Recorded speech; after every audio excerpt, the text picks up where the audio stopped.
सभी स्टूडेंट्स को मेरा प्यार भरा नमस्कार। आज से हम कंप्यूटर फंडामेंटल्स की एक नई लेक्चर वीडियो सीरीज़ शुरू करने जा रहे हैं, जिसमें हम कंप्यूटर्स के फंडामेंटल्स के बारे में पढ़ेंगे। तो फंडामेंटल्स की अगर बात करूं, अगर हम कोई कंप्यूटर यहाँ पे लेते हैं, कंप्यूटर में डिफरेंट इनपुट डिवाइसेस होते हैं जो आपके कंप्यूटर को इनपुट प्रोवाइड करते हैं, एंड कुछ आउटपुट डिवाइसेस होते हैं। यहाँ पे हम इनपुट डिवाइसेस के बारे में पढ़ेंगे एंड सिमिलरली आउटपुट डिवाइसेस के। इसके अलावा कंप्यूटर किन किन चीज़ों से मिलके बना होता है, मींस यहाँ पे मेमोरी की कैटेगराइजेशन किस तरीके से हैं, प्लस जो आपकी स्टोरेज डिवाइसेस होती हैं उनके बारे में हम पढ़ेंगे। कंप्यूटर में जो भी आपका इनपुट होता है वो किस फॉर्म में आपका सेव होता है, उस फॉर्म के बारे में, उस नंबर सिस्टम के बारे में हम पढ़ेंगे, जिनको हम बाइनरी भी बोलते हैं। इसके अलावा अगर बात करें डिफरेंट नंबर सिस्टम और उनके कन्वर्जन के बारे में हम पढ़ेंगे। देन इम्पॉर्टेंट कौन कौन से ऐसे सॉफ्टवेयर हैं जो कंप्यूटर में बेसिक्स के लिए आपको आने चाहिए।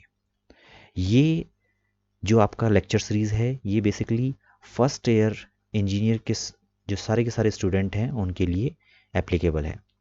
जितने भी बच्चे डिप्लोमा या ग्रेजुएशन में प्रवेश करते हैं और जिनको कंप्यूटर्स की नॉलेज बहुत कम होती है, तो उनके लिए इंट्रोडक्शन या इंट्रोडक्टरी लेक्चर्स हैं, जिसकी हेल्प से आप कंप्यूटर के बेसिक्स के बारे में जान सकते हैं। इसके अलावा जो भी बच्चे कंपटीशन की तैयारी कर रहे हैं, मींस कोई भी कॉम्पिटिटिव एग्ज़ाम जहाँ पे आपसे फंडामेंटल्स के बारे में पूछा जाता है कंप्यूटर के, वहाँ पे भी ये लेक्चर्स आपके लिए बहुत ज़्यादा हेल्पफुल रह सकते हैं। तो चलिए शुरू करते हैं। यहाँ पे सबसे पहले आपके पास 5 डिफरेंट यूनिट हैं जिन्हें कैटेगराइज किया गया है अकॉर्डिंग टू सिलेबस। पहली यूनिट में आप कंप्यूटर फंडामेंटल्स के बारे में पढ़ेंगे, कंप्यूटर में कौन कौन से डिवाइस होते हैं, कौन से आपके इनपुट डिवाइसेस होते हैं, कौन से आउटपुट डिवाइसेस होते हैं। इसके अलावा प्रिंटर्स का कैटेगराइजेशन किस तरीके से है। देन यहाँ पे आपके पास मेमोरी कितने टाइप्स की होती हैं। ये सारी चीज़ें आप इस लेक्चर में पढ़ेंगे। तो वन बाय वन हम चलेंगे। तो सबसे पहले यूनिट वन और उसके सब टॉपिक्स हम गो थ्रू कर लेते हैं, जिससे आपको एक आइडिया लग जाए कि इस पूरे लेक्चर में हम क्या क्या चीज़ें पढ़ने वाले हैं। ये लेक्चर दोनों हिंदी और इंग्लिश दोनों में डिक्टेट होगा, तो कहीं पे भी आपको अगर कोई कन्फ्यूज़न या डाउट होता है, इन केस कोई टॉपिक समझ में नहीं आता है जो भी मैंने पढ़ाया हो, वो आप कमेंट सेक्शन में एज ए क्वेरी लिख सकते हैं। तो चलिए रिव्यू करते हैं। पहला टॉपिक है डेटा एंड इंफॉर्मेशन। डेटा और इंफॉर्मेशन में डिफरेंस क्या है, ये क्या होते हैं, ठीक है। कैसे डेटा प्रोसेसिंग कंप्यूटर में होती है, मींस कोई भी डेटा, कोई भी इनपुट आप लेते हैं तो कैसे प्रोसेस किया जाता है। इसके अलावा एक कंप्यूटर किन किन चीज़ों से मिलके बना होता है, बेसिक कौन कौन से इसमें डिवाइसेस होते हैं, जिसको हम बोलते हैं block diagram. Then components. Block diagram को विस्तार से समझने के लिए हमें कंपोनेंट्स को पढ़ना पड़ेगा। तो कंपोनेंट्स क्या क्या होते हैं किसी कंप्यूटर में। इसके बाद क्लासिफिकेशन ऑफ कंप्यूटर। जैसे जैसे हम आगे बढ़ते गए, हमारी जो सबसे पहले 1960s में जब हमारे बेसिक लार्ज सिस्टम आए थे, वहाँ पे किस टाइप के डिवाइसेस यूज़ में आते थे, वहाँ पे कैसे प्रोसेसिंग होती थी, और अब प्रोसेसिंग कैसे होती है। तो अभी एट प्रेजेंट जितने भी डिवाइसेस हैं उनको 2 टाइप्स में बांटा जाता है, एनालॉग एंड डिजिटल। उनके बारे में हम पढ़ेंगे। देन कंप्यूटर का इवोल्यूशन मतलब कैसे, जैसे हम ह्यूमन हैं, वो सबसे पहले एप्स थे, मंकी थे, रामापिथेकस, बहुत चीज़ें आपने पढ़ी हैं। कैसे हम इवॉल्व हुए हैं, कैसे हमने चीज़ें सीखी हैं, वैसे ही कंप्यूटर की भी इवोल्यूशन हुई है। मींस सबसे पहले किस जनरेशन के कंप्यूटर थे, फर्स्ट जनरेशन। देन कैसे जनरेशन हमारी चेंज हुई, कैसे हमने ग्रो किया, और अभी हम किस टेक्नोलॉजी पे चल रहे हैं। तो ये है ऑल अबाउट कंप्यूटर जनरेशन। इसके बाद हम कंप्यूटर की बेसिक कैरेक्टरिस्टिक्स, मींस विशेषताएं क्या क्या होती हैं कंप्यूटर की, और क्या क्या एप्लीकेशंस हम बना सकते हैं, हम यूज़ कर सकते हैं, उनके बारे में हम एक ब्रीफ लेंगे। Then what are input devices, output devices, इसके बारे में हम पढ़ेंगे। उसके बाद प्रिंटर्स पे हम आएंगे। प्रिंटर्स में हम नॉन इम्पैक्ट प्रिंटर की बात करते हैं तो वहाँ पे इंकजेट और लेज़र प्रिंटर, इनके बारे में एक बेसिक ओवरव्यू करेंगे। उसके बाद कैसे आपके कंप्यूटर में कोई भी प्रोसेसिंग होती है, उसके लिए आपको मेमोरी की ज़रूरत पड़ती है। तो मेमोरी का कैटेगराइजेशन, प्राइमरी मेमोरी कौन कौन सी होती हैं उनके बारे में हम वन बाय वन पढ़ेंगे। देन सेकेंडरी मेमोरी कौन कौन सी होती हैं उनके बारे में हम पढ़ेंगे। तो यहाँ पे हार्ड डिस्क, ऑप्टिकल डिस्क, आजकल आप पेन ड्राइव देखते हैं, OTG केबल देखते हैं, मैग्नेटिक टेप जो पहले आते थे, एंड मेमोरी ट्री। ये सारी चीज़ें आपकी सेकेंडरी मेमोरी का पार्ट हैं, जिसको हम पूरी यूनिट में वन बाय वन जितने भी टॉपिक पढ़ेंगे उसके बाद गो थ्रू करेंगे। उसके बाद CPU, जो भी आपकी प्रोसेसिंग होती है उसके भी टाइप्स होते हैं। तो CPU के टाइप्स यहाँ पे हैं, कैसे आपकी प्रोसेसिंग होती है। जितनी भी हमारे पास प्रोग्रामिंग लैंग्वेज हैं उनका लेवल कैसे डिफाइन होता है, कैसे कोई लैंग्वेज लो लेवल कहलाती है, कैसे कोई मिडिल लेवल कहलाती है, और at the end high level. तो ये तीनों के बारे में हम यहाँ पे पढ़ेंगे। उसके बाद ओवरव्यू ऑफ इंस्ट्रक्शन, किसी भी प्रोग्राम को बनाते समय आप इंस्ट्रक्शंस बनाते हैं तो वो क्या कहलाते हैं, कैसे उनको हम लिख सकते हैं, कैसे हम एक प्रोग्राम बना सकते हैं, और कैसे प्रोग्राम की हेल्प से हम system software and application software बनाते हैं। तो ये सारी चीज़ें हम यूनिट 1 कंप्यूटर इंट्रोडक्शन में देखेंगे। बहुत इंपॉर्टेंट लेक्चर है, फर्स्ट ईयर स्टूडेंट्स के लिए बहुत ज़्यादा इंपॉर्टेंट है, और जितने भी कॉम्पिटिटिव एग्ज़ाम्स की तैयारी कर रहे हैं उनके लिए भी ये बहुत ज़्यादा इंपॉर्टेंट है। तो चलिए शुरू करते हैं। पहला टॉपिक, डेटा एंड इंफॉर्मेशन। तो सबसे पहले डेटा के बारे में आपको, अगर आपसे क्वेश्चन पूछा जाए व्हाट इज़ डेटा, तो डेटा ऐसी चीज़ें होती हैं, ऐसे फैक्ट होते हैं, ठीक है, जिनका कोई मीनिंग नहीं होता है। मीन्स लेट सपोज अगर मैं एक वर्ड लिखूं, मैंने एक वर्ड लिखा या मैंने एक सेंटेंस लिखा, लेट सपोज मैंने एक सेंटेंस लिखा YMNILASIA,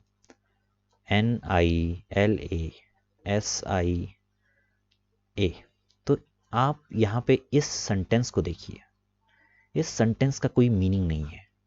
तो इसका मतलब क्या है, ये एक रॉ चीज़ है। मीन्स ये सिर्फ अल्फ़ाबेट्स को मिलके बनाई गई एक सेंटेंस है, मगर इसका कोई भी मीनिंग नहीं है, और ये अनऑर्गेनाइज्ड है। मीन्स ये ऑर्गेनाइज्ड वे में नहीं है। अगर ये ऑर्गेनाइज्ड होता तो ये आपको एक यूज़फुल इंफॉर्मेशन या सूचना प्रोवाइड करता। अगर इसी को मैं प्रॉपर तरीके से लिख दूँ, इसी को मैं रीअरेंज करके, इसको लेट सपोज मैंने अरेंज किया यहाँ पे, YM को मैंने लिखा माई, देन सॉरी यहाँ पे थोड़ा सा रॉन्ग हो गया, इसको मैं थोड़ा सा और चेंज कर रहा हूँ, EMAN, तो इसको मैं यहाँ पे लाऊंगा, माई नेम, SI को मैं लिखूंगा इज, एंड NILA को लिखूंगा मैं ANIL। तो ये क्या है, यहाँ पे एक कंप्लीट सेंटेंस बन गया, जो हमें बता रहा है कि मेरा नाम अनिल है, माई नेम इज अनिल। तो इसका मतलब क्या है, डेटा ऐसे फैक्ट्स हैं जो कोई भी इंफॉर्मेशन प्रोवाइड नहीं करते हैं। इनको हम रॉ भी बोलते हैं, मीन्स कच्चे, ये पके हुए नहीं है। मीन्स ये सिर्फ अल्फ़ाबेट से बनाए हुए कुछ वर्ड्स हैं जिनका असली में कोई भी मीनिंग नहीं है। ये अनऑर्गेनाइज्ड है, मीन्स इनसे हमें कोई भी यूज़फुल इन्फॉर्मेशन अभी तक प्राप्त नहीं हुई है। तो दो चीज़ें यहाँ पे ध्यान में रखनी है, एक तो कच्चे और दूसरे असंगठित, अनऑर्गेनाइज्ड। तो ऐसे फैक्ट जो हमारे किसी काम के नहीं है, इनको हम डेटा बोलते हैं, और इनको मीनिंगफुल बनाने के लिए हमें प्रोसेसिंग करनी पड़ती है। ठीक है, आई थिंक ये समझ में आया होगा आप सभी को। These are individual units of information की इंडिविजुअल यूनिट्स को हम डेटा बोलते हैं। जो मैंने वाक्य लिखा था अभी, माई नेम इज़ अनिल, तो उसमें माई एक डेटा भी बोल सकते हैं, name again second data, is third data, Anil fourth data. तो चारों को मिला के हम एक यूजफुल इंफॉर्मेशन बना रहे हैं। These data are represented by variables, इनको हम चर द्वारा दर्शाते हैं। वेरिएबल्स मीन्स अगर आपने लेट सपोज कोई इंटीजर वैल्यू लेनी है, तो इंटीजर वैल्यू के लिए मैं एक वेरिएबल बनाऊंगा। जैसे इस वेरिएबल का नाम है ए, इसमें मैं कोई इंटीजर वैल्यू सेव करनी है तो मैं इस तरीके से अपने प्रोग्राम में करता हूँ। तो ये है वेरिएबल और ये है वैल्यू, मीन्स मेरा डेटा। ठीक है, तो इनको स्टोर करने के लिए हमेशा हमें वेरिएबल की ज़रूरत पड़ती है। इसको बोलते हैं वेरिएबल, इसको बोलेंगे डेटा, और अभी इसका हम कोई भी यूज़ नहीं कर रहे हैं तो इसलिए हम इसको डेटा बोलते हैं। जब हम इसको यूज़फुल फॉर्म में रखेंगे तो वो हो जाएगी इन्फॉर्मेशन। डेटा हमेशा इंटरप्रेट किया जाता है बाय ह्यूमन, या तो कोई सजीव इंसान इसको इंटरप्रेट कर सकता है, मीन्स देख सकता है, चेक कर सकता है, या कोई मशीन, ताकि इसका कोई मीनिंग निकाल सके। So data are meaningless, data generally meaningless होते हैं। ये नंबर की फॉर्म में भी हो सकते हैं, स्टेटमेंट हो सकते हैं, कैरेक्टर हो सकते हैं, तो किसी भी फॉर्म में डेटा आपको प्रोवाइडेड हो सकता है। तो आई थिंक डेटा आपको समझ में आया होगा। रॉ अनऑर्गेनाइज्ड, अगर कोई चीज़ आपके पास पड़ी हुई है, कोई भी नंबर की फॉर्म में, कैरेक्टर की फॉर्म में, सेंटेंस की फॉर्म में, जिसका अपने आप में कोई मीनिंग नहीं है, तो उसको हम बोलेंगे डेटा। चलिए नेक्स्ट देखते हैं। इसी के साथ अगर हम इंफॉर्मेशन को देखें तो ये है कलेक्शन ऑफ मीनिंगफुल डेटा। अगर आपने डेटा को मीनिंगफुल बना दिया तो वो हो जाएगा इंफॉर्मेशन। इंफॉर्मेशन ऐसी नॉलेज है जिसको हम रीमॉडल करते हैं एंड क्लासीफाई करते हैं इंटेलिजेंट टाइप में, ठीक है, ताकि हम कोई डिसीजन ले सकें। अब जैसे मैंने इससे पहले आपको एक सेंटेंस बताया था, my name is Anil, my name is Anil, तो इससे आपको एक सूचना मिल रही है कि माई, मेरा नाम अनिल है, मीन्स जो पर्सन इस वाक्य को बोल रहा है वो बताना चाह रहा है कि मेरा नाम अनिल है, ठीक है। इससे आप एक डिसीजन ले सकते हैं कि सामने वाले को मुझे अनिल नाम से बुलाना है, ठीक है, उसको मुझे अनिल नाम से एड्रेस करना है, ठीक है। तो ये चीज़ है, इंफॉर्मेशन आपका डिसाइडिंग फैक्टर होता है जिसको आप यूटिलाइज कर सकते हैं फॉर मेकिंग डिसीजंस। अब यहाँ पे अगर हम इन दोनों में डिफरेंस की बात करें, what is the difference between data and information, तो डेटा ऐसे वेरिएबल होते हैं जो आइडिया या कंक्लूजन तक पहुंचने में हमारी हेल्प करते हैं, ठीक है, और इसके विपरीत इंफॉर्मेशन मीनिंगफुल डेटा कहलाता है। डेटा आपके टेक्स्ट या नंबर की फॉर्म में होते हैं, जबकि इंफॉर्मेशन आपका एक्चुअल डेटा का रिफाइंड फॉर्म होता है। डेटा कभी भी इंफॉर्मेशन पे रिलाई नहीं करते हैं, तो data doesn't depend upon information, ठीक है, इसको हम, डेटा कभी भी इंफॉर्मेशन पे डिपेंड नहीं करता है, वहीं इंफॉर्मेशन हमेशा डेटा पे डिपेंड करेगा। क्यों? क्योंकि डेटा को ही यूज करके हम इंफॉर्मेशन बना सकते हैं। बिट्स एंड बाइट्स आपकी बेसिक यूनिट्स हैं फॉर मेजरिंग डेटा, तो हमेशा जब भी आप डेटा बनाएंगे वो बिट्स एंड बाइट्स की फॉर्म में होगा, जबकि इंफॉर्मेशन डेटा को मिलके बनाया जाता है जिसको हम किसी भी यूजफुल एंटिटी से दर्शा सकते हैं, जैसे टाइम हो गया, क्वांटिटी हो गया, देन इसके अलावा लेंथ हो गई, तो जितनी भी एसआई यूनिट हैं उसको आप बोल सकते हो कि वो आपका इंफॉर्मेशन है। डेटा इजीली स्ट्रक्चर किए जा सकते हैं टेबल की फॉर्म में, ग्राफ की फॉर्म में एंड ट्री की फॉर्म में, जबकि इंफॉर्मेशन हमेशा कोई लैंग्वेज द्वारा बनाए जाते हैं, या तो वो कोई आइडिया होंगे या वो कोई थॉट होंगे। तो ये डिफरेंस है basic between data and information. Data का अपना कोई स्पेसिफिक पर्पस नहीं होता है, जबकि इंफॉर्मेशन हमेशा कोई ना कोई मीनिंग लिए हुए होते हैं। डेटा हमेशा लो लेवल की नॉलेज होती है, अगर मैं ये लिख दूं 1010 तो इसका एज सच कोई मीनिंग नहीं है, और अगर मैं यही बोलूं this is a binary number which represent time, ठीक है, it is a binary number which represent time, binary numbers को हम फ्यूचर लेक्चर्स में पढ़ेंगे, तो ये एक ऐसा नंबर है जो बाइनरी फॉर्म में रिप्रेजेंट किया हुआ है एंड ये किसी टाइम को रिप्रेजेंट कर रहा है। तो ये लो लेवल की इंफॉर्मेशन है और ये हाई लेवल की इंफॉर्मेशन है, ठीक है, इसको हम बोलेंगे लो लेवल, इसको हम बोलेंगे high level. These are the two different form of data and information.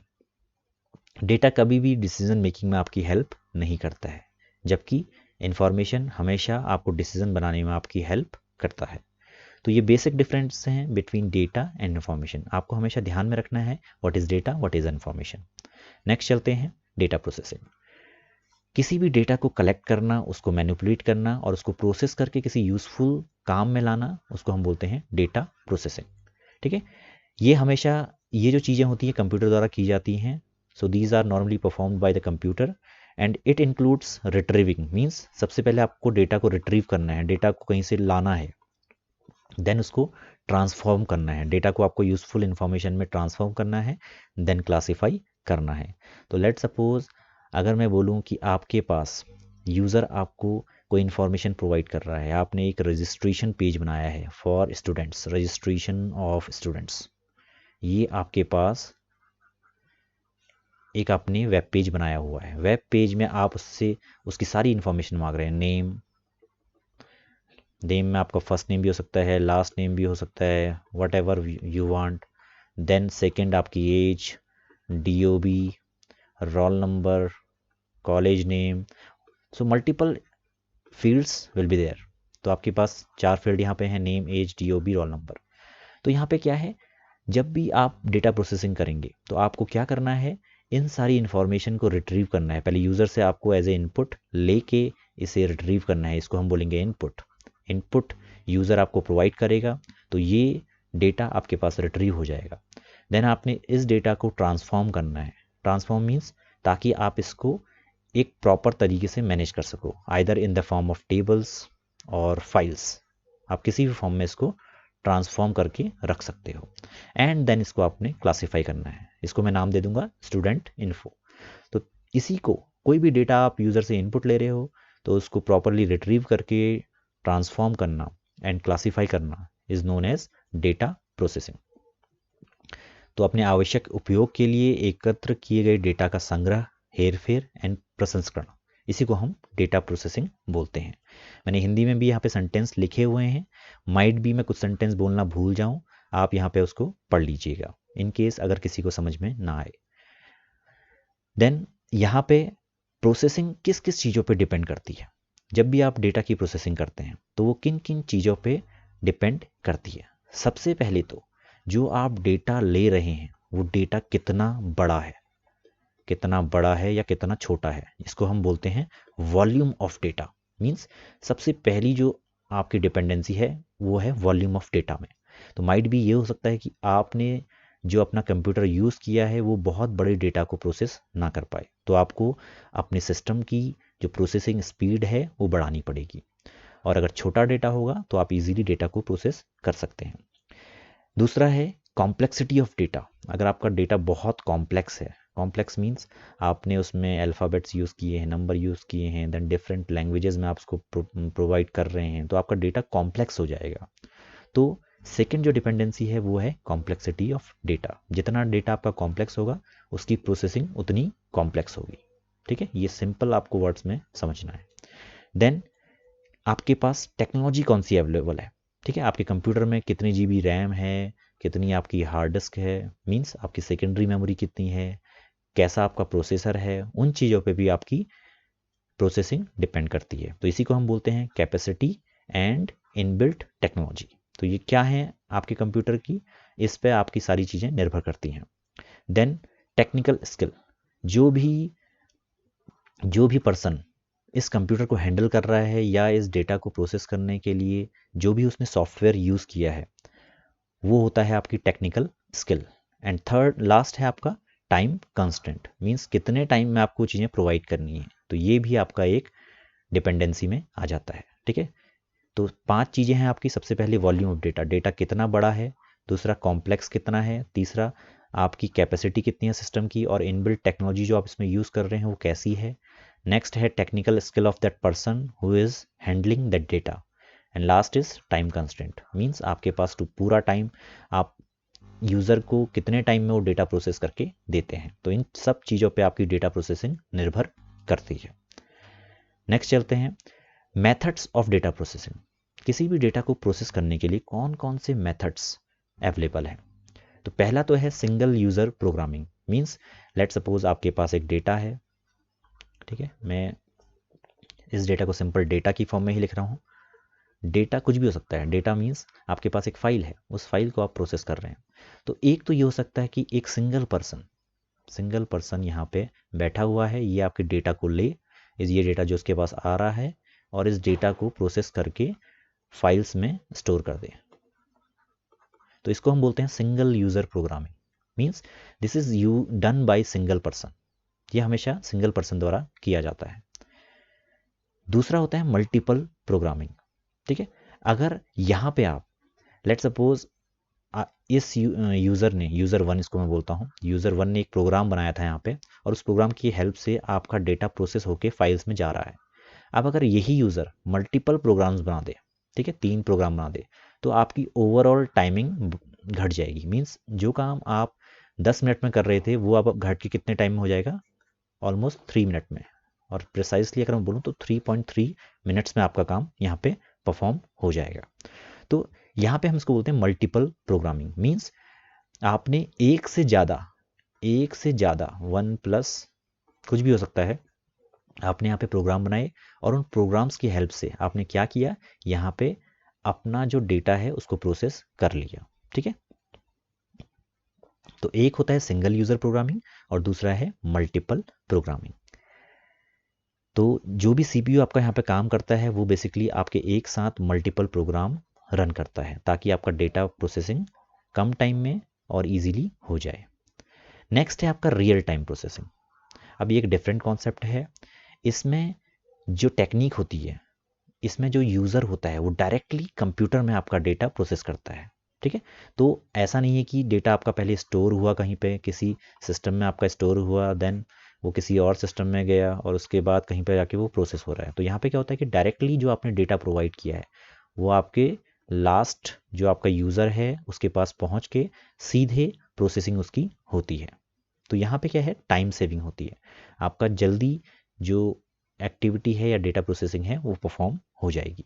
तो single user, multiple programming and real time processing, ये 3 डिफरेंट आपके डेटा प्रोसेसिंग के टाइप हैं। इसके अलावा और भी टाइप्स हैं, देखते हैं। Online processing.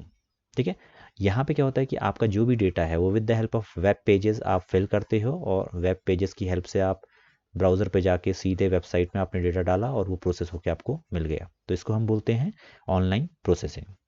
नेक्स्ट है आपका टाइम शेयरिंग प्रोसेसिंग।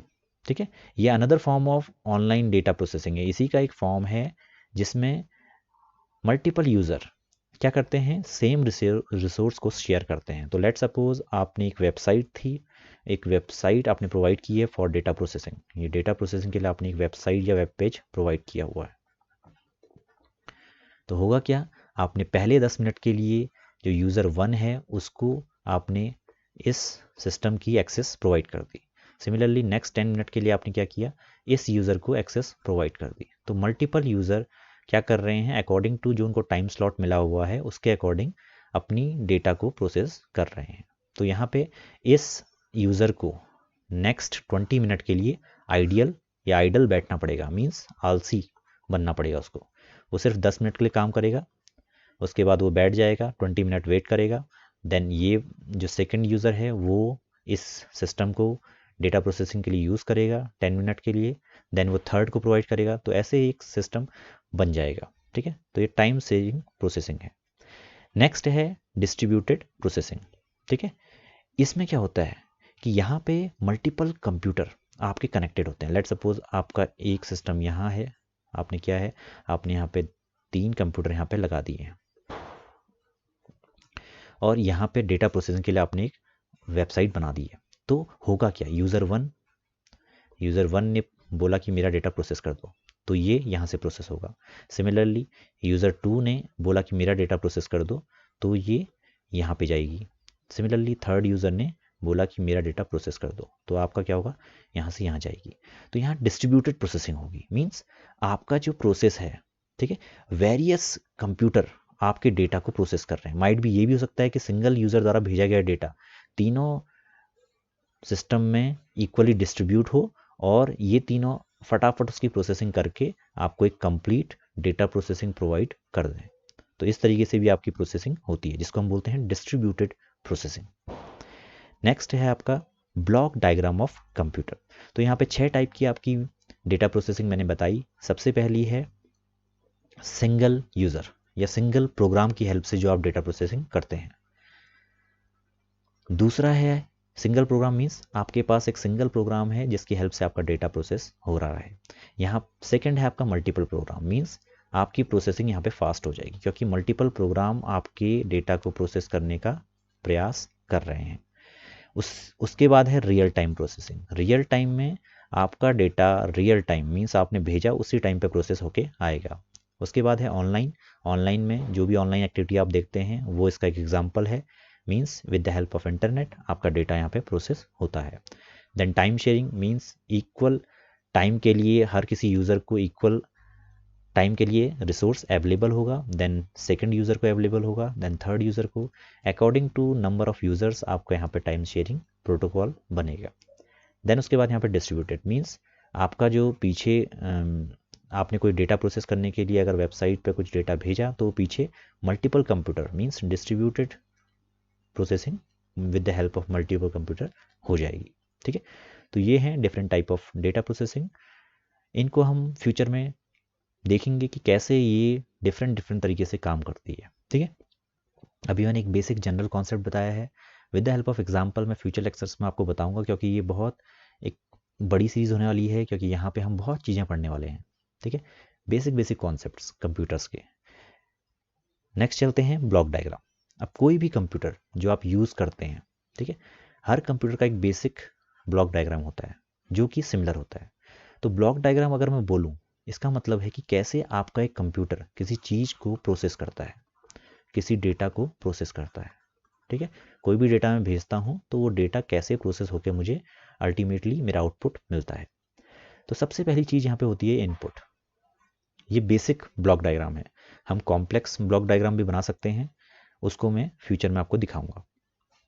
तो सबसे पहले आप कोई भी चीज़, कोई भी डेटा जब प्रोवाइड करते हैं तो आपको इनपुट डिवाइसेस यूज़ करने होते हैं। तो यहाँ पे इनपुट डिवाइसेस की अगर मैं बात करूँ तो हमारे पास माउस होता है, माउस में क्लिक के ऑप्शन होते हैं, तो क्लिक भी एक इनपुट है। कीबोर्ड से आप कोई भी कीज़ प्रेस करके आप इनपुट प्रोवाइड कर सकते हैं। स्कैनर की मदद से आप अपने डॉक्यूमेंट्स को स्कैन करते हैं। जॉयस्टिक, अगर आप गेमिंग करते हैं तो आप जॉयस्टिक का यूज़ करते होंगे। कोई भी साउंड इनपुट देना है तो माइक की हेल्प से। वेबकैम, कोई भी अगर आप वीडियो एज ए इनपुट देना चाहते हैं तो आप यहाँ पे दे सकते हैं।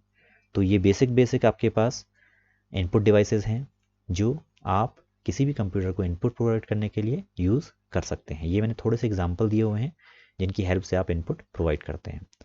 ये इनपुट आपका सीपीयू, जो आपका सीपीयू होता है सेंट्रल प्रोसेसिंग यूनिट, उसमें जाता है और अल्टीमेटली प्रोसेस होता है। प्रोसेस होने के बाद हम उसको एज ए आउटपुट अपने मॉनिटर या प्रिंटर में देख सकते हैं। आप देखते हैं जब भी आप कीबोर्ड से कुछ टाइप करते हैं ABC, जैसे मैं लिख रहा हूँ तो ये मॉनिटर पे आपको दिख रहा है। तो ये क्या है, मैंने with the help of pen and tablet मैंने इनपुट दिया, वो आपको मॉनिटर पे दिख गया। और बीच में प्रोसेसिंग कौन कर रहा है, हमारा CPU, जिसको हम प्रोसेसर भी बोलते हैं।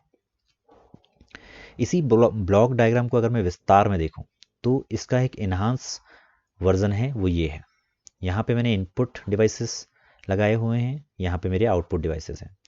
इनपुट में मैंने जैसे आपको बताया, इनपुट में आपके कीबोर्ड हो सकते हैं, ठीक है, कीबोर्ड हो सकते हैं, यहाँ पे आपका माउस हो सकता है, पेन टैबलेट हो सकता है, पेन टैबलेट, जॉयस्टिक हो सकती है, इसके अलावा स्कैनर हो सकता है, माइक हो सकता है, ठीक है, वेबकैम हो सकता है। तो ये सारे इससे पहले हमने देखे थे। तो ये इन सब की मदद से आप इनपुट प्रोवाइड कर सकते हैं। तो जैसे ही आप इनपुट प्रोवाइड करते हैं तो CPU उस चीज़ को हैंडल करता है, ठीक है। तो CPU उसको हैंडल करने के बाद आपको आउटपुट प्रोवाइड करता है। आउटपुट आपके इन द फॉर्म ऑफ मॉनिटर हो गया, हेडफोन्स हो गए, हेडफोन्स में आपको आवाज़ आती है जब भी आप कोई साउंड चलाते हैं। इसके अलावा प्रिंटर, जब भी आप कोई प्रिंट देते हैं तो प्रिंटर की फॉर्म में आपके पास आता है, ठीक है। तो ये सारे क्या हैं, आपके आउटपुट डिवाइस। अब ध्यान देने वाली बात क्या है कि आपके पास यहाँ पे कंट्रोल यूनिट होती है। CPU के अंदर आपकी कंट्रोल यूनिट होती है, जिसके अंदर जो क्या करता है, जो भी आप प्रोवाइड करते हैं इनपुट, उसको प्रॉपर तरीके से मीन्स कहाँ पे ले जाना है। अगर आपकी कोई प्रोसेसिंग वाली चीज़ है तो वो अर्थमेटिक, लेट सपोज आप कोई मैथमेटिकल ऑपरेशन कर रहे हैं या कोई लॉजिकल ऑपरेशन कर रहे हैं, तो हमारे पास एक ALU होता है जिसको हम बोलते हैं arithmetic and logical unit.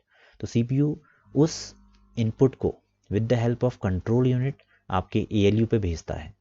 ALU उसको मेमोरी में भेजता है और मेमोरी से प्रोसेस होकर वो फाइनली आपके आउटपुट तक पहुंच जाता है, ठीक है। तो यहाँ पे क्या है, बेसिकली आपने कंट्रोल यूनिट के थ्रू क्या किया, सबसे पहले कंट्रोल यूनिट से आपने डिसाइड किया कि मुझे किस यूनिट पे इसको भेजना है। आपके पास मल्टीपल टाइप्स ऑफ यूनिट हो सकती हैं, एक होती है अर्थमेटिक, एक होती है लॉजिकल। इसको कंबाइंड वे में बोलते हैं ALU, arithmetic and logical unit. तो अर्थमेटिक यूनिट क्या करती है कि ये आपके अर्थमेटिक एक्सप्रेशन को सॉल्व करने के लिए आपकी हेल्प करती है। तो ये मेमोरी में जाएगा। मेमोरी अल्टीमेटली इसको सॉल्व करके आपके कंट्रोल यूनिट में आपको ये चीज़ प्रोवाइड कर देगी। और दूसरा तरीका है कि लेट सपोज आपके पास कोई साउंड या कुछ और चीज़ें हैं, तो कंट्रोल यूनिट ये भी कर सकती है कि आपके इनपुट को डायरेक्टली मेमोरी पे भेज दे, और एट द एंड होता क्या है कि ये एज ए आउटपुट आपको आउटपुट डिवाइस में मिल जाता है। तो सीपीयू के अंदर आपके पास multiple types of unit, control unit, arithmetic and logical unit and memory unit. तो आपका जो सीपीयू है वो तीन चीज़ों से मिलकर बना है, सीयू, एएलयू प्लस एमयू। इन तीन की हेल्प से आपकी कंप्लीट प्रोसेसिंग होती है, और प्रोसेसिंग होने के बाद आपको आउटपुट मिल जाता है। कंट्रोल यूनिट डिसाइड करती है कि कहाँ पे आपका इनपुट भेजना है। एएलयू कोई भी आपका ऑपरेशन है, एक्सप्रेशन है, उसको सॉल्व करने के लिए। मेमोरी उसको कहाँ पे स्टोर करना है, कहाँ पे एक्चुअल में कोई भी एक्सप्रेशन सॉल्व होगा, वो डिसाइडिंग फैक्टर होता है। तो अल्टीमेटली ये आपको आउटपुट प्रोवाइड कर देते हैं। तो ये ब्लॉक डायग्राम का एक इन्हांस वर्जन है जिसको आप बहुत इजीली समझ सकते हैं। अगर आपने ये ड्रॉ किया तो आपको कंप्लीटली आपको पूरे मार्क्स यहाँ पे मिलेंगे। नेक्स्ट चलते हैं। अगर हम ब्लॉक डायग्राम को डिफाइन करें तो सबसे पहले कंप्यूटर किसी भी कैलकुलेशन के लिए हम यूज़ करते हैं। अगर हमारे पास जैसे कैलकुलेशन यूज़ करने के लिए हमारे पास कैलकुलेटर भी है, मगर कोई भी कॉम्प्लेक्स कैलकुलेशन है, लेट सपोज हमें फैक्टोरियल ऑफ 9099 निकालना है, तो ये बहुत कॉम्प्लेक्स एक प्रोसेस है जिसको सॉल्व करने के लिए आपको कंप्यूटर का सहारा लेना पड़ सकता है। तो with the help of program आप इसको सॉल्व कर सकते हैं। जहाँ पे आपकी अर्थमेटिक ऑपरेशन होती है या कोई भी अदर ऑपरेशन आपको परफॉर्म करनी है, तो वहाँ पे हम कंप्यूटर का यूज़ करते हैं। ये डेटा को एक्सेप्ट करता है या कोई इंस्ट्रक्शन, लेट सपोज आप कीवर्ड से कोई इनपुट टाइप कर रहे हैं ABC, तो वो भी एक इंस्ट्रक्शन है। ये डेटा को स्टोर करने में आपकी हेल्प करता है। जो भी डेटा आपने प्रोवाइड किया है उसको प्रोसेस करने में आपकी हेल्प कर सकता है, और प्रोसेस करने के बाद आपको रिजल्ट प्रोवाइड करता है। ठीक है, जितने भी फंक्शन आपके कंप्यूटर के अंदर अवेलेबल होते हैं वो कंप्यूटर कंट्रोल करता है। ठीक है, तो बेसिकली कंप्यूटर क्या है, जितने भी काम आप कर रहे हैं वो सारे काम आपके क्या हैं, कंप्यूटर करता है। डेटा प्रोवाइड करना, डेटा को आउटपुट फॉर्म में प्रोवाइड करना, डेटा की प्रोसेसिंग करना, as a result ultimately as a output दिखाना, वो सारे काम आपका कंप्यूटर करता है, जो अभी हमने ब्लॉक डायग्राम में देखा। हिंदी की फॉर्म में मैंने यहाँ पे चीज़ें लिखी हुई हैं। इसका बेसिक मतलब है गणना करना। तो ये एक इलेक्ट्रॉनिक उपकरण है जो आपके दिए गए निर्देशों के अनुसार आपको अपने कच्चे डेटा पे ऑपरेशन करके कोई इन्फॉर्मेशन प्रोवाइड करता है। एज ए इनपुट आप कुछ चीज़ें दे सकते हैं, स्टोर करने के लिए, संसाधित करने के लिए, कोई रिजल्ट प्रोवाइड करने के लिए, या कोई नियंत्रण करने के लिए। ठीक है, कंपोनेंट क्या क्या होते हैं? इनपुट यूनिट, सबसे पहले जो इनपुट डिवाइसेस होते हैं, CPU processing devices, and output provide करने के लिए। ठीक है, इनपुट डिवाइसेस मैंने आपको बता दिए हैं। ये बेसिकली इनपुट एंटर करने के लिए आपकी हेल्प करते हैं। ये जो आप इनपुट प्रोवाइड करते हैं उसको बाइनरी कोड में कन्वर्ट करता है एंड अल्टीमेटली मेमोरी में इसको सेंड कर देता है। CPU की बात करूं अगर मैं यहाँ पे मैंने कप लिख दिया है, ये एक्चुअल में CPU है। It is called brain of the computer, जहाँ पे आपकी एक्चुअल प्रोसेसिंग होती है। ये आपकी सारे के सारे इंस्ट्रक्शंस को कैरी करता है और इंस्ट्रक्शन में ऑपरेशन परफॉर्म करता है। तो यहाँ पे इसको 3 पार्ट्स में बांटा है। सबसे पहले कंट्रोल यूनिट, ये बेसिकली आपके जितने भी कंपोनेंट्स हैं उनको मैनेज करता है। आपके इंस्ट्रक्शंस, जो भी आप इंस्ट्रक्शंस प्रोवाइड करते हैं उनको रीड करता है, उनको इंटरप्रेट करता है एंड अल्टीमेटली उन सबको कोऑर्डिनेट करता है। ठीक है, तो जो भी आप इनपुट प्रोवाइड करते हैं या मेमोरी से कोई आपका इनपुट प्रोसेस होके आता है, उन सबको ये इंटरप्रेट करता है। अर्थमेटिक एंड लॉजिकल ऑपरेशन, जो लॉजिकल यूनिट होती हैं वो आपकी अर्थमेटिक मीन्स मैथ से रिलेटेड जो भी ऑपरेशन होती है उनको परफॉर्म करता है, या लॉजिकली कोई अगर ऑपरेशन परफॉर्म करना है तो वहाँ पे आपकी हेल्प करता है। मेमोरी बेसिकली क्या करती है, ये आपके डेटा को स्टोर करने में आपकी हेल्प करती है। डेटा प्रोसेस होने से पहले या प्रोसेस होने के बाद आपका मेमोरी में डेटा आता है। तो आपने यहाँ पे प्रोसेसिंग की, तो प्रोसेसिंग से पहले आपका जो डेटा आएगा वो कहाँ पे आएगा, मेमोरी में, और प्रोसेसिंग के बाद कहाँ पे आएगा, मेमोरी में। तो हमेशा मेमोरी आपको चाहिए होती है। यहाँ पे आपकी प्राइमरी मेमोरी होती है एंड सेकेंडरी मेमोरी होती है। जहाँ पे आपका डेटा प्रोसेस होने के पहले और बाद में आता है उसको हम बोलते हैं प्राइमरी मेमोरी, एंड अगर आपको लॉन्ग टर्म के लिए यूज़ करना है तो सेकेंडरी मेमोरी में आप उसको रख सकते हैं। ठीक है, तो ये बेसिक 3 कंपोनेंट हैं जो हम प्रोसेसिंग में यूज़ करते हैं। CPU के फंक्शन क्या क्या होते हैं?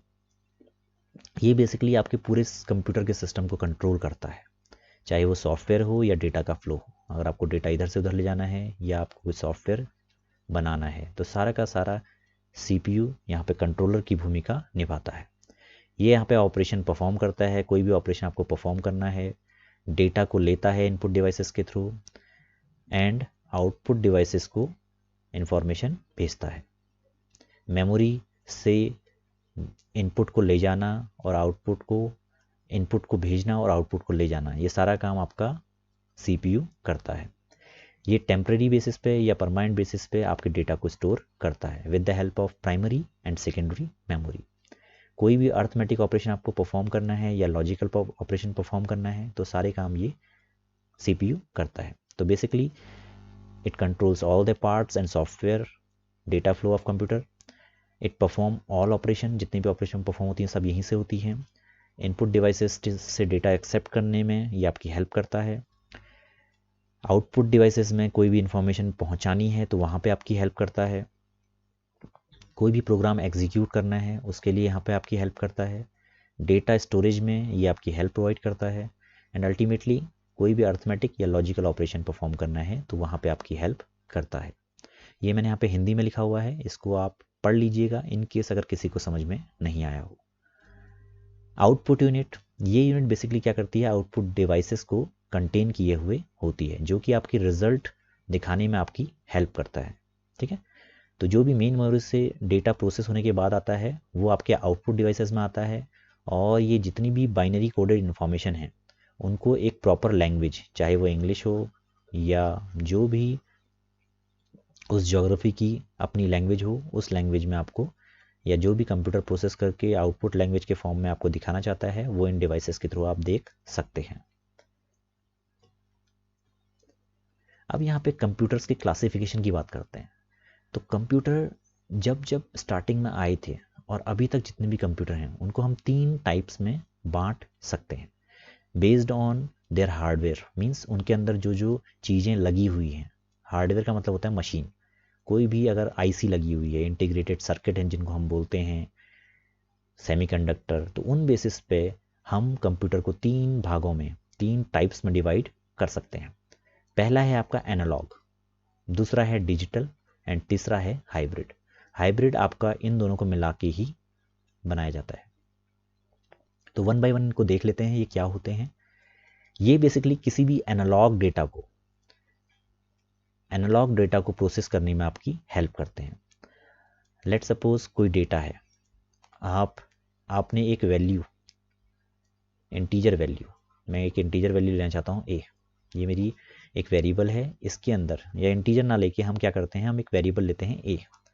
इस वेरिएबल के माध्यम से हम इस डेटा को इनपुट डिवाइसेस के थ्रू सिस्टम में भेज रहे हैं। ठीक है, अब ये CPU में जाएगा और प्रोसेस होकर हमें मिलेगा। ये हमारा पूरा यूज़ केस है।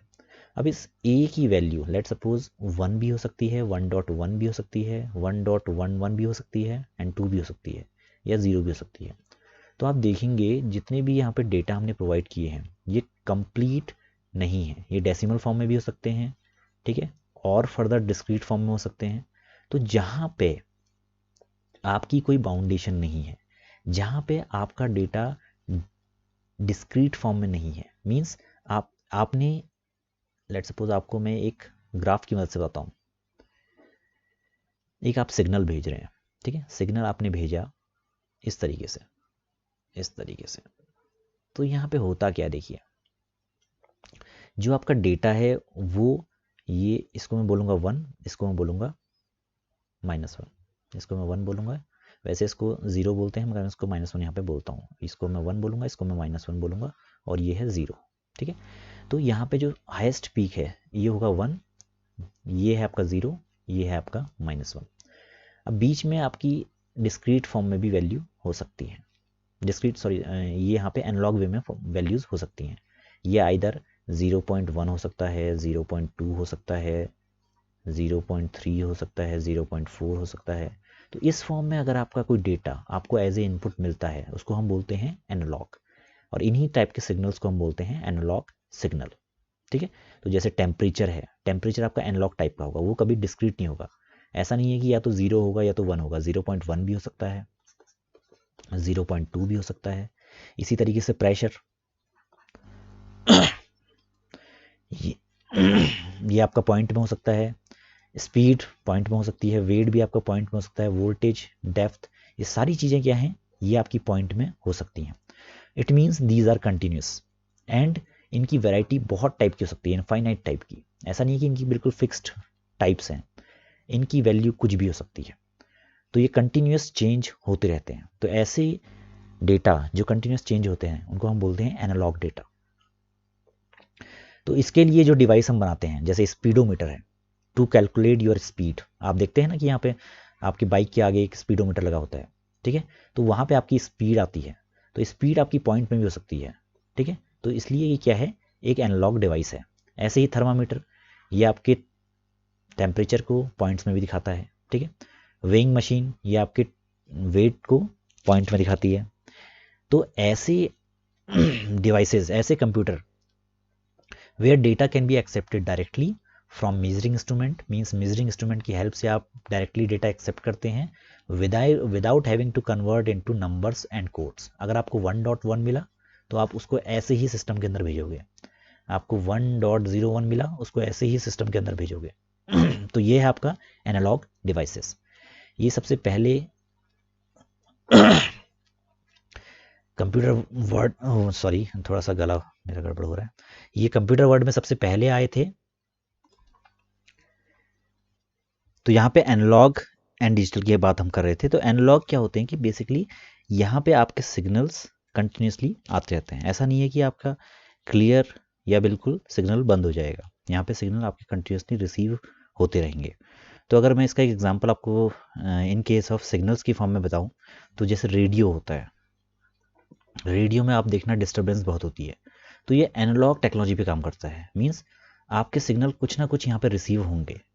और इसी के कंपैरिजन में अगर आप देखेंगे कि प्रेजेंट में आपके जो सिग्नल्स होते हैं, जैसे आप यहाँ पे देखेंगे कि आपका टाटा स्काई है, टाटा स्काई में या तो आपको क्लियर सिग्नल मिलेंगे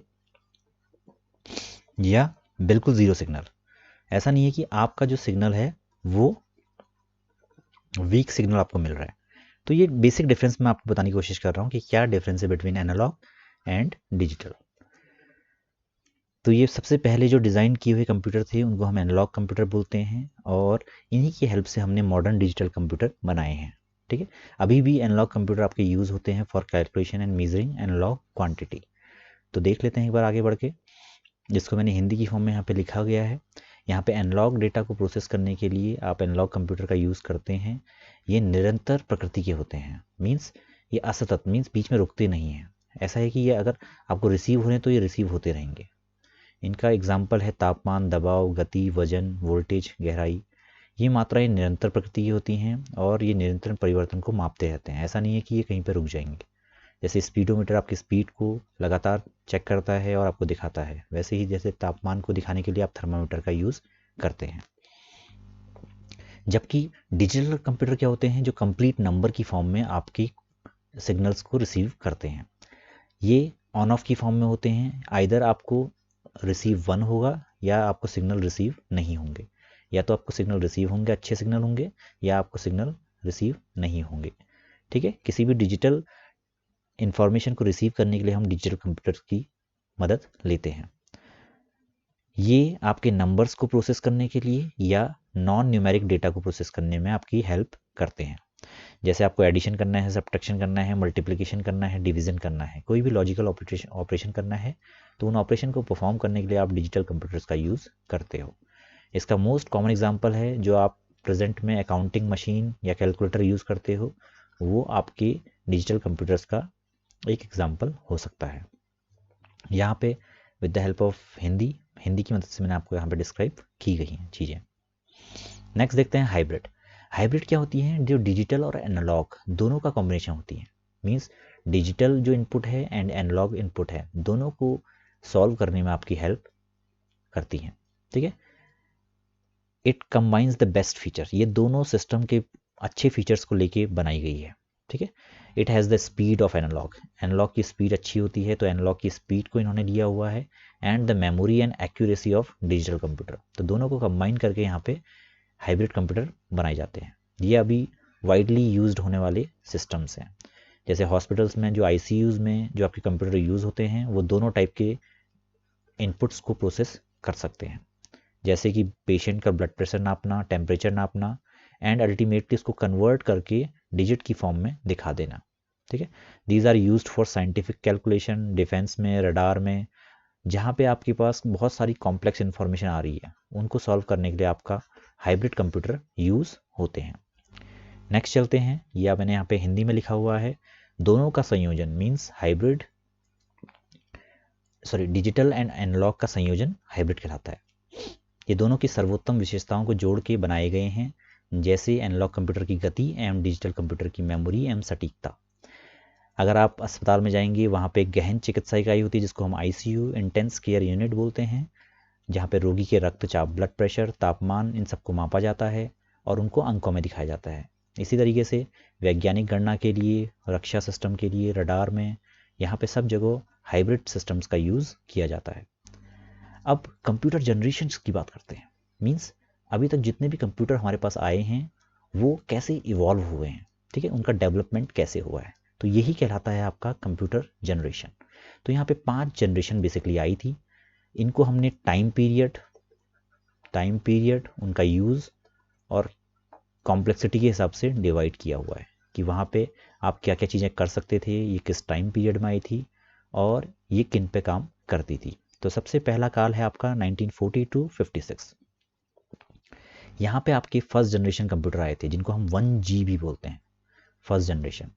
ये 1940 to 56 तक आए थे। यहाँ पे जो कंप्यूटर डेवलप किए गए थे with the help of vacuum tube की हेल्प से आपके यहाँ पे कंप्यूटर डेवलप किए गए थे। और यहाँ पे जो इनपुट प्रोवाइड किए जाते थे वो या तो कार्ड होते थे जिनमें कुछ पंच मार्क होते थे और कोई पेपर टेप, वो आपके एज ए इनपुट प्रोवाइड किए जाते थे, और जो भी आउटपुट आपको मिलता था वो प्रिंट आउट की फॉर्म में मिलता था। ये 0-1 की फॉर्म में काम करते थे और उसी पे आपके आज के कंप्यूटर भी काम करते हैं। मगर यहाँ पे जो वैक्यूम ट्यूब की टेक्नोलॉजी है वो चेंज हो गई है, और ऐसे ही इनपुट प्रोवाइड करने की टेक्नोलॉजी चेंज हो गई है। मगर जो इंटरनल मैकेनिज्म है, मीन्स किस फॉर्म में आपका डेटा स्टोर होता है, वो हमेशा बाइनरी में ही होता है। सेकेंड जनरेशन की बात करूं तो 1956 से 63 तक आपका सेकेंड जनरेशन कंप्यूटर आए थे जिसको हम 2G भी बोलते हैं। यहाँ पे कंप्यूटर ट्रांजिस्टर टेक्नोलॉजी की मदद से बनाए गए थे। अब ट्रांजिस्टर के अंदर अगर जाएंगे आप तो यहाँ पे सेमीकंडक्टर में डायोड्स, इनकी मदद ली जाती थी। तो इन सब की टेक्नोलॉजी को यूज़ करते हुए यहाँ पे कंप्यूटर्स बनाए गए थे। इनका जो साइज़ था, स्मॉल था, जो यहाँ पे कंप्यूटर आए थे वो इन कंपैरिजन ऑफ 1G, यहाँ पे हम जो भी चीज़ बता रहे हैं वो 1G के कंपैरिजन में बता रहे हैं, तो यहाँ पे 1G के कंपैरिजन में इनका साइज़ बहुत स्मॉल था। और जो कंप्यूटेशन टाइम होता था, मीन्स कोई भी डेटा को प्रोसेस करना है या कोई भी अर्थमेटिक ऑपरेशन करनी है, तो वो बहुत कम टाइम में होती थी इन कंपैरिजन ऑफ 1G। हमेशा जो भी कंपैरिजन किया जाता है उससे पहले की जो टेक्नोलॉजी है उससे किया जाता है। तो यहाँ पे ये कम टाइम लेते थे और छोटे होते थे। थर्ड जनरेशन जो आपका आया था उसका काल था 1963 से 1971 तक। तो इस टाइम पे कंप्यूटर बहुत ज़्यादा इवॉल्व हो गए थे, और यहाँ पे इंटीग्रेटेड सर्किट मींस जो आपके सेमीकंडक्टर थे और स्मॉल फॉर्म में आ गए थे, जिनको हम इंटीग्रेटेड सर्किट बोलते हैं। इनका साइज़ और ज़्यादा स्मॉल हो गया था, और यहाँ पे जो कंप्यूटेशन टाइम था और कम हो गया था। ठीक है, ये कम पावर लेते थे और अल्टीमेटली ये हीट भी बहुत कम छोड़ते थे, तो गर्म भी बहुत कम होते थे और पावर भी ये बहुत कम लेते थे। इनकी मेंटेनेंस कॉस्ट भी बहुत कम हो गई थी, और अब यहाँ से आपके कंप्यूटर कमर्शियल यूज़ के लिए यूज़ में लाई जाने लगे। कमर्शियल यूज़ मीन्स कंपनीज़ में, इंडस्ट्री में, मैन्युफैक्चरिंग इंडस्ट्री, यहाँ सब कंप्यूटर का यूज़ स्टार्ट होने लगा था। इसके बाद फोर्थ जनरेशन जो सबसे लंबे टाइम तक चला, फोर्थ जनरेशन 1972 से 2010 तक हमने फोर्थ जनरेशन संभाला। यहाँ पे हम माइक्रो प्रोसेसर मीन्स और छोटे प्रोसेसर यहाँ पे आने लगे। ये बहुत ज़्यादा साइज़ में छोटे होने लगे थे और इनको ले जाना बहुत ईजी था, मीन्स ये पोर्टेबल हो गए थे। ये बहुत लो अमाउंट ऑफ हीट यूज़ करते थे, बहुत ज़्यादा फास्ट थे, इनकी एक्यूरेसी बहुत ज़्यादा अच्छी थी। इनकी प्रोडक्शन कॉस्ट मीन्स इनको बनाने में जितनी कॉस्ट लगती थी वो भी कम थी और इनको बाई करना ईजी था। ठीक है, तो कॉमन लोग ईजिली इनको यूज़ कर सकते थे। अभी प्रेजेंट में जो हम जनरेशन पे चल रहे हैं वो है हमारी 5th जनरेशन, इसको हम 5G भी बोलते हैं। तो 5G में हम सॉफ्टवेयर का यूज़ हमने स्टार्ट कर दिया। मीन्स सॉफ्टवेयर की दो कैटेगरी होती हैं, सिस्टम सॉफ्टवेयर, एप्लीकेशन सॉफ्टवेयर। तो यहाँ पे ऐसा होने लगा कि सॉफ्टवेयर बिल्ट होने लगे, तो सॉफ्टवेयर का यूज़ यहाँ पे वाइडली होने लगा। इनकी कैपेबिलिटी बहुत हाई होती थी और इनकी मेमोरी भी बहुत ज़्यादा होती थी, बहुत ज़्यादा फास्ट होते थे और ये मल्टीपल टास्क को यहाँ पे परफॉर्म कर सकते थे बहुत ईजीली। यहाँ पे जैसे आर्टिफिशियल इंटेलिजेंस का यूज़ होने लगा, जैसे मैं कुछ बोलूँ और वो आपका स्क्रीन में टाइप हो जाए। या IoT की concept, IoT means internet of things. आप देखते हैं कि आप बैंड पहनते हैं जिनको हम वियरेबल डिवाइसेस बोलते हैं, तो आप चल रहे हैं तो वो आपके पूरे के पूरे कदमों को कैप्चर कर रहा है। तो इस टाइप की टेक्नोलॉजी प्रेजेंट में आने लगी है। क्वांटम कंप्यूटेशन, बहुत छोटी से छोटी चीज़ों को हम इजीली डिटेक्ट कर लेते हैं। नैनो टेक्नोलॉजी मीन्स सेकेंड के भी 1/10 पार्ट को हम कैप्चर कर सकते हैं। एंड पैरेलल प्रोसेसिंग, एक साथ मल्टीपल प्रोसेस को हम इजीली परफॉर्म कर सकते हैं। तो ये सारी चीज़ें अभी 5th जनरेशन में हो रही हैं और यही हमारा अल्टीमेटली फ्यूचर है, जहाँ पे हम पूरे घर को IoT बना सकते हैं, पूरे दुनिया को हम आर्टिफिशियल इंटेलिजेंस पे चला रहे हैं। जैसे आप देखते हैं ना, फेसबुक, आप कुछ ब्राउज़र पे कुछ सर्च करते हैं तो वो आपकी हर वेबसाइट पे दिखना स्टार्ट हो जाता है। इसको हम बोलते हैं आर्टिफिशियल इंटेलिजेंस। इस तरीके से बहुत सारी चीज़ें हैं जो आजकल पिक्चर में हैं, जैसे quantum computing, nano technology, parallel processing. ये सारी चीज़ें आजकल वर्ल्ड वाइड बहुत वाइडली यूज़ होती हैं और यही हमारा फ्यूचर है। अब अगर इसके आगे चलें तो कंप्यूटर की कैरेक्टरिस्टिक, कंप्यूटर की क्या क्या विशेषताएं हैं जो इसको इतना पॉपुलर बनाती हैं।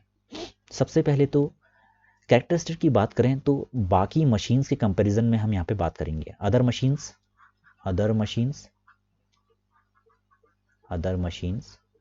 Versus computer. तो इनकी स्पीड बहुत फास्ट होती है, बहुत फास्ट होते हैं।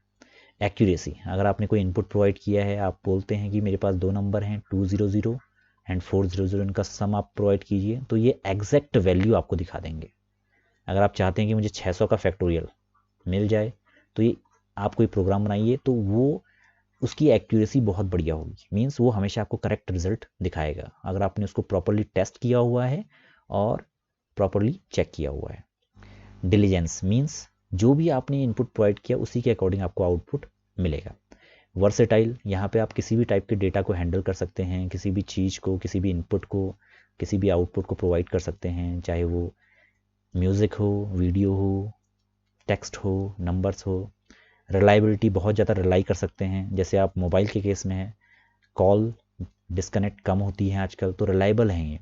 कंसिस्टेंट, अगर आपकी कॉल एक बार लगी तो दूसरी बार भी लगेगी, आपने एक बार इनपुट प्रोवाइड किया है तो जो आउटपुट आपको पहली बार में प्रोवाइड हुआ है वही आउटपुट आपको सेकेंड टाइम पे भी होगा, तो ये है कंसिस्टेंसी। मेमोरी बहुत बढ़िया होती है इनकी, मेमोरी प्राइमरी और सेकेंडरी मेमोरी। प्राइमरी मेमोरी की बात करें तो वहाँ पे रैम के कॉन्सेप्ट आता है, रोम का कॉन्सेप्ट आता है। सेकेंडरी मेमोरी आपके डेटा को स्टोर करने में आपकी हेल्प करते हैं, तो ये हम 1 बाय 1 फ्यूचर में देखेंगे। स्टोरेज कैपेसिटी, यहाँ पे बहुत अच्छी इनकी स्टोरेज कैपेसिटी होती है। अगर आप स्टोरेज कैपेसिटी बढ़ाना चाहते हैं तो आप बढ़ा सकते हैं, तो ये बहुत सारी कैपेसिटी आपको प्रोवाइड करता है फॉर स्टोरिंग योर डेटा। इसी तरीके से रिमेम्बरेंस पावर, तो अगर आपने कोई चीज़ पहले परफॉर्म कर रखी है तो वो आपको आर्टिफिशियल इंटेलिजेंस की मदद से आपको वो इनपुट, वो आपको पहले ही बता देगा कि आपने ये चीज़ें पहले प्रोवाइड की थी, क्या आप यही ऑपरेशन करना चाहते हैं। तो इस टाइप की रिमेम्बरेंस पावर कंप्यूटर के अंदर होती है। एंड ऑटोमेशन, आप अगर कुछ चीज़ ऑटोमेट करना चाहें, जैसे अलार्म की फैसिलिटी होती है कि आप सुबह 7 बजे का अलार्म लगाते हैं तो वो बज जाता है, तो इसको बोलते हैं हम ऑटोमेशन।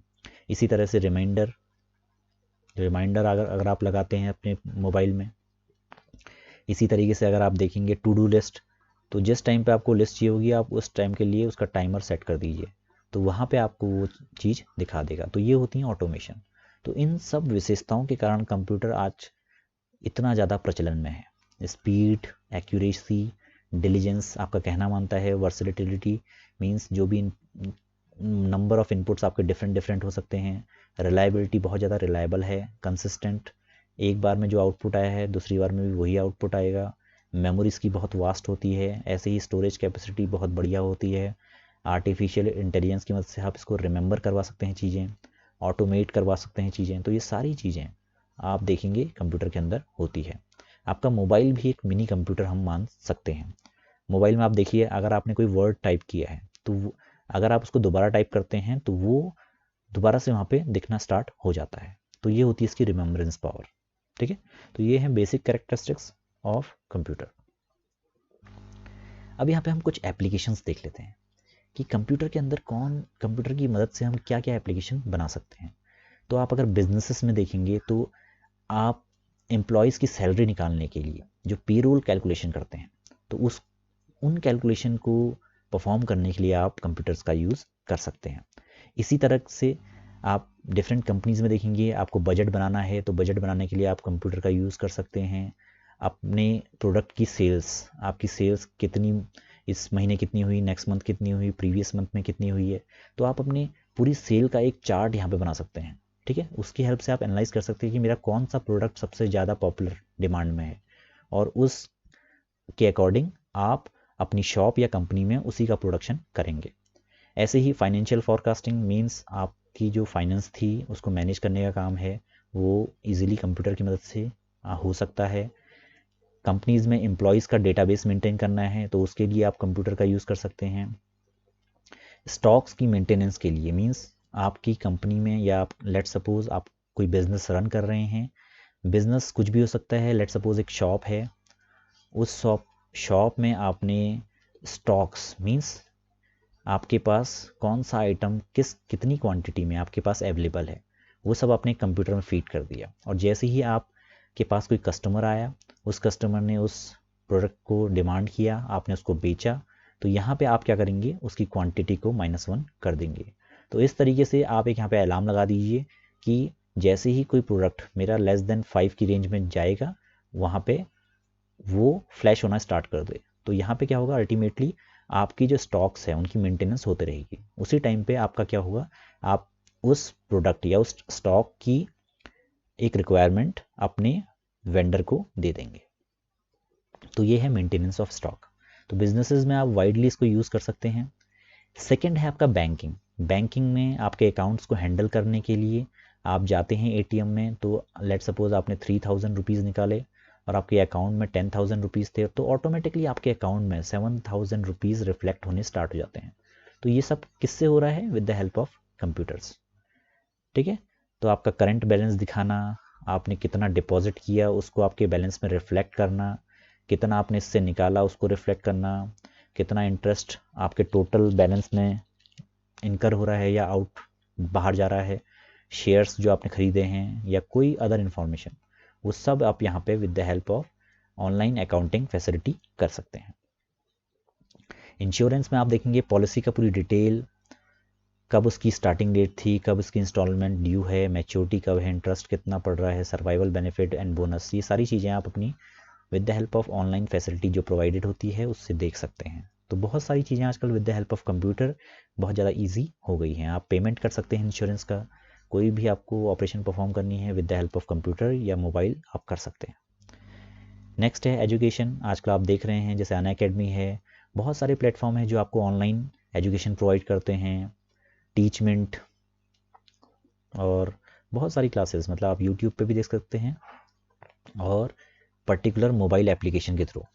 ठीक है, आप मोबाइल एप्लीकेशन भी किसी एजुकेटर की प्रोवाइड या डाउनलोड कर सकते हैं। तो ये सारी चीज़ें आप देखेंगे, जैसे मैं पढ़ा रहा हूँ ये भी यूट्यूब पे है, तो with the help of YouTube देखिए कितने डिफरेंट बच्चे आके मेरी क्लासेस पढ़ते हैं। तो ये एक पावर है कंप्यूटर की, इंटरनेट की, जिसकी मदद से हम एजुकेशन को एक छोटे से कस्बे से, टाउन से, ज़िले से हम बाहर ले जा रहे हैं। माइट भी ऐसा भी हो सकता है कि मेरी जो आवाज़ है वो आउट ऑफ द कंट्री जा रही हो, बहुत सारे बच्चे जो आउट ऑफ द कंट्री हैं वो भी इसको पढ़ रहे हों।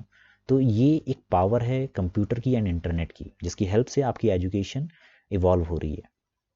मार्केटिंग के लिए आप एडवर्टाइज देखते हैं, आजकल गूगल में इतने एडवर्टाइज आते हैं, फेसबुक में, ऑनलाइन शॉपिंग जो आप करते हैं उसके एडवर्टीज़मेंट देखिए या उनकी वेबसाइट पे देखिए, आपको लगातार एडवर्टीज़मेंट दिखते हैं। तो ये सब क्या है, एडवर्टीज़मेंट आजकल आपके फिजिकल स्टोर से आपका ऑनलाइन चला गया है। हर चीज़ आपको अगर मार्केटिंग करनी है वो सब आप with the help of Facebook, social media site, Twitter, इन सब की हेल्प से कर सकते हैं। हेल्थ केयर में आप देखेंगे जब आप कोई टेस्ट कराने जाते हैं तो सारा काम आपका with the help of computer होता है। पेशेंट की मॉनिटरिंग है, पेशेंट आज के दिन में उसका बीपी कितना था, कल कितना होने वाला, कल कितना था या प्रीवियसली कितना था, कल कितना होगा, तो वो सारी चीज़ें आप रिकॉर्ड करते हैं, उसकी एनालिसिस बहुत इजीली कर सकते हैं। फार्मा सेक्टर में आपने देखा होगा, आप किसी शॉप में जाते हैं, केमिस्ट की शॉप में, वहाँ आप दवाइयाँ लेते हैं तो आपका एक बिल जनरेट होता है। तो बिल कहाँ से जनरेट होता है, with the help of computer. और फार्मा का जितना भी आप देखते हैं कि वो चेक करता है कि वेबसाइट में अगर लेट सपोज आपने कोई दवाई उससे मांगी और वो दवाई उसके पास अवेलेबल नहीं है, वो उसका सॉल्ट चेक करता है और सॉल्ट चेक करने के बाद सेम सॉल्ट की दवाई आपको प्रोवाइड कर देता है। तो ये सब किससे हो रहा है, कंप्यूटर एंड इंटरनेट। तो फार्मा में, सर्जरी में, इन सब चीज़ों में आप देखेंगे कंप्यूटर और इंटरनेट का बहुत ज़्यादा यूज़ हो रहा है। इंजीनियरिंग में अगर आप देखेंगे, सिविल, मैकेनिकल, इलेक्ट्रिकल, तो यहाँ पे कैड, कंप्यूटर एडेड डिज़ाइन, ये कॉन्सेप्ट है जो आपके इमेजेस, आपका 3D इमेजेस प्रोवाइड करने में आपकी हेल्प करता है। स्ट्रक्चरल इंजीनियरिंग, सिविल में आप देखेंगे कोई स्ट्रक्चर आपको बनाना है जहाँ पे स्ट्रेस, स्ट्रेन, इनका एनालिसिस होता है, बिल्डिंग बनानी है, ठीक है, बजटिंग करनी है, एयरप्लेन्स है, तो ये सब चीज़ें आप with the help of computer कर सकते हैं। इंडस्ट्रियल डिज़ाइन में आप डिज़ाइन बना सकते हैं, उसको इम्प्लीमेंट कर सकते हैं, उसको इम्प्लीमेंट कर सकते हैं, तो ये सब चीज़ें यहाँ पे कर सकते हैं। सिमिलरली आपने 3D प्रिंटिंग का नाम सुना होगा, तो आजकल जितने भी घर डिज़ाइन होते हैं वो पहले 3D प्रिंटिंग के थ्रू डिज़ाइन किए जाते हैं, ठीक है। तो आप एक लोकेशन पे घर को पूरा बनाइए और उसको शिफ्ट करिए। विदेशों में ये कॉन्सेप्ट बहुत ज़्यादा प्रचलन में है। तो आर्किटेक्चरल इंजीनियरिंग में भी इसका यूज़ बहुत ज़्यादा है। इसके अलावा मिलिट्री में अगर आपको मिसाइल्स को कंट्रोल करना है, मिलिट्री में आपस में कोई कम्युनिकेशन प्रोवाइड करना है डिकोडेड फॉर्म में, तो यहाँ पे इंक्रिप्शन का यूज़ होता है। कोई भी मिलिट्री ऑपरेशन करनी है, उसकी प्लानिंग करनी है, कोई भी स्मार्ट वेपन बनाना है, ठीक है, वो सारी चीज़ें आप with the help of computer, mobile and internet कर सकते हैं। कम्युनिकेशन में देखिए ईमेल का बहुत ज़्यादा प्रचलन है, चैटिंग, व्हाट्सएप, टेलीग्राम, सिग्नल, बहुत सारी ऐप्स आपके पास आ गई हैं। तो ये सब क्या हैं, कंप्यूटर, मोबाइल एंड इंटरनेट, ये तीन चीज़ों से मिलके बने हैं। यहाँ पे हम एप्लीकेशन ऑफ कंप्यूटर में कंप्यूटर के मिनी फीचर जो कि आपका मोबाइल है उसकी बात भी कर रहे हैं, ठीक है, मोबाइल हो गया, पेजर हो गया, इन सब की बात भी कर रहे हैं। एफ टी पी के माध्यम से आप फाइल को ट्रांसफ़र कर सकते हैं। टेलनेट, टैली, कोई अगर आपको सर्विसेज प्रोवाइड करनी है विद हेल्प ऑफ टेलीफोन या वीडियो कॉन्फ्रेंसिंग, वो सब टेलनेट में आती है, ठीक है। वीडियो कॉन्फ्रेंसिंग इसी का एक पार्ट है, ठीक है। तो ये सारी चीज़ें हम with the help of computer, mobile and internet कर सकते हैं। ऐसे ही गवर्नमेंट आपके जो बजट बनाती है, गवर्नमेंट का बजट आता है, उनका जो सेल्स टैक्स डिपार्टमेंट है, इनकम टैक्स डिपार्टमेंट है, वो सारा ऑनलाइन आजकल कंप्यूटर की मदद से ही काम होता है। आपका जो मेल फीमेल का रेशियो है, जो आपका सेंसस आता है, जनगणना, वो सब यहाँ पे आप कंप्यूटर की हेल्प से ही करते हैं। वोटर लिस्ट, अगर आपको अपनी वोटर आईडी चेक करनी है तो आप NVSP की वेबसाइट है, ठीक है, इस पर जाके सर्च कर सकते हैं। पैन कार्ड का जो कंप्यूटराइजेशन है, अगर आपको कोई नया पैन कार्ड बनाना है या अपडेट करना है तो सारा with the help of computer कर सकते हैं। अगर आपको वेदर चेक करना है अपने एरिया का, नेक्स्ट 5 डेज़ का कैसा होगा, तो आप ऑनलाइन जाइए, सर्च वेदर मीन्स अपनी सिटी का नाम डालिए और उसके आगे डालिए वेदर, तो आपको आज का वेदर और नेक्स्ट 5 डेज़ का वेदर मिल जाएगा। तो ये पावर ऑफ कंप्यूटर है, power of computer, mobile and internet, इन तीनों की हेल्प से आज के टाइम में आप कुछ भी कर सकते हैं, ठीक है। तो ये एक मोबाइल क्रांति, कंप्यूटर क्रांति, इंटरनेट क्रांति, ठीक है, इन तीन चीज़ों से आप अगर कुछ भी करना चाहते हैं वो आप कर सकते हैं। ये बहुत बड़े हथियार हैं आज के टाइम में। अगर आप अभी आजकल के टाइम में देखें तो आजकल बेसिकली जो वॉर भी हो रहे हैं वो साइबर वॉर ज़्यादा हो रहे हैं। क्यों?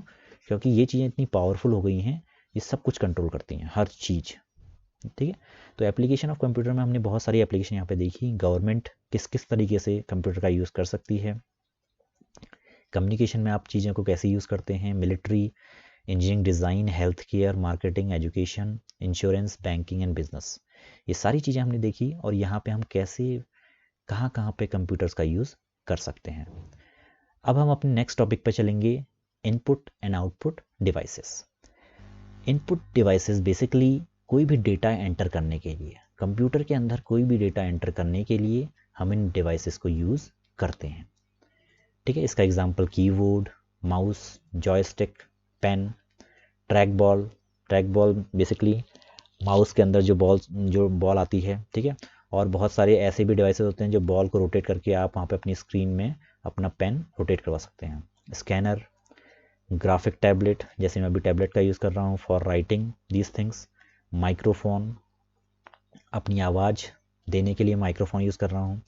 MICR, आप अगर देखेंगे आप जो भी पेपर देते हैं तो आप OMR का यूज़ करते हैं, OMR, तो उससे पहले आपका MICR का कॉन्सेप्ट था जो आपके आंसर बुकलेट को रीड करता था। ऐसे ही OCR, optical character reading, bar code reading, आप देखते हैं गूगल पे वहाँ पे स्कैनर का यूज़ होता है और आपकी शीट में जो आंसर्स आपने दिए हुए हैं ऑब्जेक्टिव फॉर्म में उसको रीड करने के लिए ऑप्टिकल मार्क रीडर। तो ये सारे इनपुट डिवाइसेस हैं जिनका हेल्प हम डेटा को एंटर करने के लिए यूज़ करते हैं। इसके अलावा आउटपुट, अगर आपको कोई रिजल्ट एज ए आउटपुट दिखाना है स्क्रीन पे या किसी भी पेपर पे या इन द फॉर्म ऑफ वॉल्यूम, तो वहाँ पे आपको आउटपुट डिवाइसेस का यूज़ करना पड़ेगा। ये बेसिकली आपकी मशीन लैंग्वेज को ह्यूमन अंडरस्टैंडेबल लैंग्वेज में कन्वर्ट करते हैं। मींस 1-0 की फॉर्म में जो आपका डेटा है उसको आप या तो टेक्स्ट की फॉर्म में या वॉल्यूम या वीडियो, इन 3 फॉर्म में आपका यहाँ पे डेटा कन्वर्ट होके आता है। ठीक है, यहाँ पे हम मॉनिटर की हेल्प लेते हैं, प्रिंटर की हेल्प लेते हैं, स्पीकर, प्रोजेक्टर, हेडफोन्स, ये आपके वॉल्यूम के लिए, ये दोनों, ये आपके पिक्चर, वीडियो और वॉल्यूम दोनों के लिए, प्रिंटर आपके टेक्स्ट इन्फॉर्मेशन के लिए और मॉनिटर आपके सारी चीज़ों को कंबाइन करता है। तो ये आपके हैं आउटपुट डिवाइसेस। अब नेक्स्ट चलते हैं, हम प्रिंटर्स के बारे में पढ़ते हैं। प्रिंटर्स बेसिकली एक आउटपुट डिवाइस है जो आपके टेक्स्ट या इमेज डेटा को किसी पेपर में प्रिंट करने में आपकी हेल्प करता है। ठीक है, ये बेसिक कॉन्सेप्ट है बिहाइंड प्रिंटर। तो टेक्स्ट और इमेज को आप प्रिंट करवा सकते हैं with the help of printer. अब यहाँ पे क्लासिफिकेशन किया गया है, एक क्लासिफिकेशन है इम्पैक्ट प्रिंटर, दूसरा है नॉन इम्पैक्ट प्रिंटर। हमें जो पढ़ना है वो ये पढ़ना है बेसिकली। अब मैं बेसिक इनकी डेफिनेशन बता देता हूँ आपको। यहाँ पे 2 टाइप से कैटेगराइजेशन क्यों किया गया है। आप अगर देखेंगे इससे पहले क्या होता था, इम्पैक्ट प्रिंटर क्या होते थे, इम्पैक्ट प्रिंटर ऐसे प्रिंटर होते थे जो आपके पेज पे either with the help of dots, यहाँ पे डॉट कुछ होते थे, और या तो पूरा का पूरा जो आपका ड्रम होता था। ठीक है, डॉट मतलब जैसे कि आप टाइपराइटर में देखते हैं, टाइपराइटर में टक टक टक टक टक टक, ऐसे मतलब इंडिविजुअली आपके पेज पे यहाँ पे चीज़ें प्रिंट होती हैं 1 बाय 1। तो ये डॉट प्रिंटर और बाकी ड्रम प्रिंटर की हेल्प से ही होते हैं। ठीक है, इनको हमने डिफरेंट कैटेगराइजेशन किया हुआ है। कैरेक्टर, अगर जहाँ पे आप डॉट की हेल्प से करते हैं, जहाँ पे एक एक कैरेक्टर एक बार में प्रिंट होता है, तो उसका कैटेगराइजेशन है पहला डॉट मैट्रिक्स प्रिंटर, और दूसरा कैटेगराइजेशन है डेजी व्हील प्रिंटर। ठीक है, जहाँ पे आपके 1 character eight a time print होते हैं, उनको हमने 2 टाइप से कैटेगराइज किया गया है, dot matrix and daisy wheel. जहाँ पे 1 dot at a time print होता है वो डॉट मैट्रिक्स हुआ, और जहाँ पे एक पूरा व्हील चलता है, एक व्हील चला, उसने एक प्रिंट किया, दूसरा प्रिंट किया, तीसरा, चौथा, फिर एक व्हील पूरा खत्म होगा तो आपका यहाँ पे प्रिंटिंग हो जाएगी। और अगर लाइन बाय लाइन आपका प्रिंट होता है तो उसको हम बोलते हैं लाइन प्रिंटर। यहाँ पे ड्रम प्रिंटर आते थे एंड चेन प्रिंटर आते हैं। तो ये पुराने कॉन्सेप्ट हैं, अब इन जनरली यहाँ पे ये चीज़ें यूज़ में नहीं आती हैं क्योंकि एडवांस टेक्नोलॉजी हमारे पास अवेलेबल है। दूसरा है नॉन इम्पैक्ट मीन्स यहाँ पे डायरेक्टली जो आपका जिससे हम चीज़ें प्रिंट करते हैं वो डायरेक्टली आपके पेज के कॉन्टेक्ट में नहीं आती हैं। ये आपका पेज है, तो इस पेज के कॉन्टेक्ट में जो आपका इम्प्रेशन प्रोवाइड करता है वो डायरेक्टली नहीं आता है। तो ये 2 टाइप के होते हैं, इंकजेट एंड लेज़र। चलिए देखते हैं इनको 1 बाय 1 पढ़ लेते हैं। नॉन इम्पैक्ट प्रिंटर की बात करूं, यहाँ पे जो आपके कैरेक्टर प्रिंट होते हैं वो विदाउट यूजिंग द रिबन, हाँ इसको रिबन बोलते हैं, तो रिबन डायरेक्टली आपके पेज पे नहीं जाता है, ठीक है, ये complete page eight a time print करते हैं, सो इनको हम बोलते हैं पेज प्रिंटर। इनको पेज प्रिंटर भी बोला जाता है। जो नॉन इम्पैक्ट प्रिंटर होते हैं इनको हम पेज प्रिंटर भी बोलते हैं। पहला टाइप का प्रिंटर है लेज़र प्रिंटर। ये बेसिकली लेज़र लाइट का यूज़ करते हैं जो आपके डॉट प्रोड्यूस करने में आपकी हेल्प करते हैं। तो यहाँ पर रिबन डायरेक्टली आपके पेज पर नहीं जाता है, यहाँ पर with the help of laser light आपकी पूरी की पूरी इंक आपके पूरे पेज पे प्रोड्यूस होती है, ठीक है। तो जितने भी कैरेक्टर फॉर्म होते हैं आपकी लाइट की मदद से वो आपके पेज में प्रिंट हो जाते हैं। यहाँ पे इनकी स्पीड बहुत ज़्यादा तेज़ होती है, ये बहुत अच्छी क्वालिटी का आउटपुट प्रोवाइड करते हैं, इनके ग्राफिक्स बहुत बढ़िया क्वालिटी के होते हैं और ये बहुत सारे फ्रंट और कैरेक्टर को सपोर्ट करते हैं। इसके डिसएडवांटेजेस क्या हैं? ये बहुत ज़्यादा महंगे होते हैं। मल्टीपल कॉपीज़ अगर आपको डॉक्यूमेंट की प्रोवाइड करनी है तो यहाँ पे हम इजीली मल्टीपल कॉपीज़ प्रोवाइड नहीं कर सकते हैं। दूसरा है आपका इंकजेट। इंकजेट बेसिकली क्या है कि आपका एक एडवांस वर्जन है ऑफ लेज़र प्रिंटर।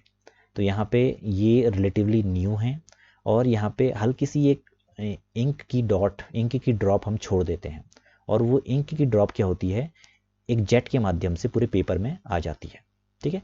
यहाँ पे बहुत हाई क्वालिटी आउटपुट प्रोड्यूस होता है विद प्रेजेंटेबल फीचर। आपने एक ड्रॉप यहाँ पे डाली, ये ड्रॉप आई, ये ड्रॉप पूरे पेज पे छप गई, ठीक है, अकॉर्डिंग टू जो करेक्टर हमें डालने हैं, ठीक है, जो भी। तो ये टेक्नोलॉजी है इंकजेट। ये बहुत हाई क्वालिटी प्रिंटिंग प्रोवाइड करते हैं और बहुत ज़्यादा रिलायबल होते हैं। इसके डिसएडवांटेजेस क्या हैं, इसके हानि क्या हैं? ये बहुत ज़्यादा महंगे होते हैं और as compare to laser printer ये स्लो होते हैं, ठीक है। तो ये दो टाइप के प्रिंटर हमने देखे, laser printer and inkjet. Next जो टॉपिक है वो है आपका मेमोरी। मेमोरी मतलब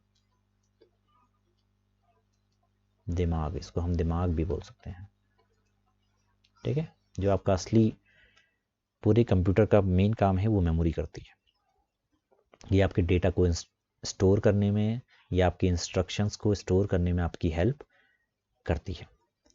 it is physically organised as a large number of cell that are capable of storing 1 bit each. एक एक बिट को स्टोर करने में आपकी हेल्प करता है, ठीक है। तो मेमोरी क्या है? बेसिकली स्टोरेज के लिए यूज़ होता है। ये आपकी जो बिट्स हैं उनको ग्रुप्स में ऑर्गेनाइज करता है and at the and in सारे के सारे जो बिट्स आपने स्टोर किए हैं उनको एक एड्रेस प्रोवाइड कर देता है, ठीक है। ये यहाँ पे जितने भी आपके डेटा और इंस्ट्रक्शन हैं वो with the help of address access किए जा सकते हैं। लेट सपोज आपने एक इनपुट दिया, एक वेरिएबल लिया आपने a इज इक्वल टू 1 2 3, तो ये 1 2 3 क्या होगा, मेमोरी में स्टोर हो जाएगा। ये आपकी मेमोरी है, इस मेमोरी में ये स्टोर हो गया। अब ये जहाँ पे स्टोर हो रहा है वहाँ का कोई एड्रेस है, इसका एड्रेस मैं बोलता हूँ 100। तो a क्या है, a तो डिनोट कर रहा है 1 2 3 को, मगर इसका एड्रेस क्या है 100। तो अगर आपको इसको एक्सेस करना है तो आपको इसका एड्रेस पता होना चाहिए, ठीक है। और यहाँ पे वेरिएबल ही इसका एक एड्रेस मान सकते हैं, ठीक है। तो with the help of address आप क्या कर सकते हैं, अपने डेटा को एक्सेस कर सकते हैं। आपकी मेमोरी को एक्सेस करने की जो स्पीड होती है वो इसकी कॉस्ट को डिफाइन करती है। अगर स्पीड फास्ट होगी तो आपकी जो मेमोरी होगी वो महंगी होगी, ये ध्यान रखना है। फास्टर द मेमोरी स्पीड, अगर स्पीड जो मेमोरी की स्पीड है वो फास्ट है तो उसका प्राइस बहुत हाई होगा। बेस्ड ऑन दीज क्राइटेरिया, जो मेमोरी की स्पीड के ऊपर इसको दो भागों में बांटा गया है। एक होता है प्राइमरी मेमोरी और दूसरी होती है secondary memory. Primary memory basically क्या होती है, सीपीयू डायरेक्ट जो पहला कांटेक्ट बनाता है वो आपकी प्राइमरी मेमोरी से ही बनाता है। हमेशा ध्यान रखना, प्राइमरी मेमोरी से ही आपका कांटेक्ट बनेगा, ठीक है। ये बहुत ज़्यादा फास्ट होती है और वोलेटाइल होती है। मींस जैसे ही पावर ऑफ की हमने अपने सिस्टम को शट डाउन किया या स्विच ऑफ किया तो यहाँ पे क्या होगा, आपकी प्राइमरी मेमोरी से जितना भी डेटा है वो इरेज हो जाएगा, ठीक है। तो प्राइमरी मेमोरी क्या है, ये डायरेक्टली सीपीयू के थ्रू एक्सेस होती है, फास्टर होती है एंड वॉलेटाइल होती है। तो तीन चीज़ें आपको ध्यान में रखनी है, accessed directly, fastest and volatile. तो ये तीन इसकी प्रॉपर्टीज़ हैं जिनको हमें ध्यान में रखना है। ये मैंने यहाँ पे हिंदी में लिखा हुआ है, आप इसको पढ़ सकते हैं। यह सीधे प्रोसेसर द्वारा पहुँचा जाता है। यहाँ पे ये बहुत तेज़ होती है और अस्थिर होती है, मीन्स बिजली बंद होते ही यहाँ पे जो भी चीज़ें हमने रखी हैं वो खो जाती हैं। अब यहाँ पे प्राइमरी मेमोरी की अगर बात करें तो प्राइमरी मेमोरी को दो पार्ट में डिवाइड किया गया है। एक है रैम एंड दूसरा है रोम। एक होता है रैम एंड दूसरा है रैम, ठीक है, रैम एंड रोम।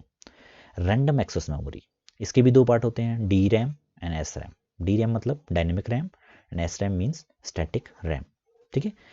रोम के दो पार्ट होते हैं, programmable ROM and electronically programmable ROM. इसी में एक इरेजेबल भी होती है, ठीक है, और एक यूवी इरेजेबल भी होती है। तो वो हम देखेंगे वन बाय वन, चेक करेंगे कि रैम और रोम में डिफरेंस क्या होता है। तो सबसे पहले रैम। रैम का जो फुल फॉर्म है वो है रैंडम एक्सेस मेमोरी, ठीक है। प्रोसेसर जब भी आप जिस मेमोरी को सबसे पहले एक्सेस करता है वो होती है आपकी रैम, चाहे वर्ड की कुछ भी लेंथ हो या उसका आप कैसे भी स्टोरेज कर रहे हो। तो सबसे पहले जो मेमोरी यूज़ होती है वो होती है रैम। ये सबसे फास्ट मेमोरी होती है और सबसे ज़्यादा एक्सपेंसिव होती है। ये वोलेटाइल होती है, मगर यहाँ पे भी इसके दो टाइप्स होते हैं। पहली है आपकी डायनेमिक रैम, ठीक है। ये बेसिकली ट्रांजिस्टर और कैपेसिटर से मिलके बनी होती है। ये 1 बिट ऑफ डेटा स्टोर करने में आपकी हेल्प करती है, ठीक है। जैसे ही यहाँ पे आप देखेंगे, जैसे ही आपका चार्ज जाएगा, means charge in the sense जैसे ही इसकी बैटरी यहाँ पे ख़त्म होगी तो यहाँ पे जितना भी डेटा आपने स्टोर किया था वो आपका डेटा यहाँ पे इरेज होना स्टार्ट हो जाएगा, ठीक है। तो बेसिकली ये क्या होती हैं, ये डायनेमिकली वर्क करती हैं। ये ट्रांजिस्टर और कैपेसिटर की फॉर्म में बनी होती हैं जो आपके 1 बिट ऑफ डेटा को स्टोर करने में आपकी हेल्प करती हैं।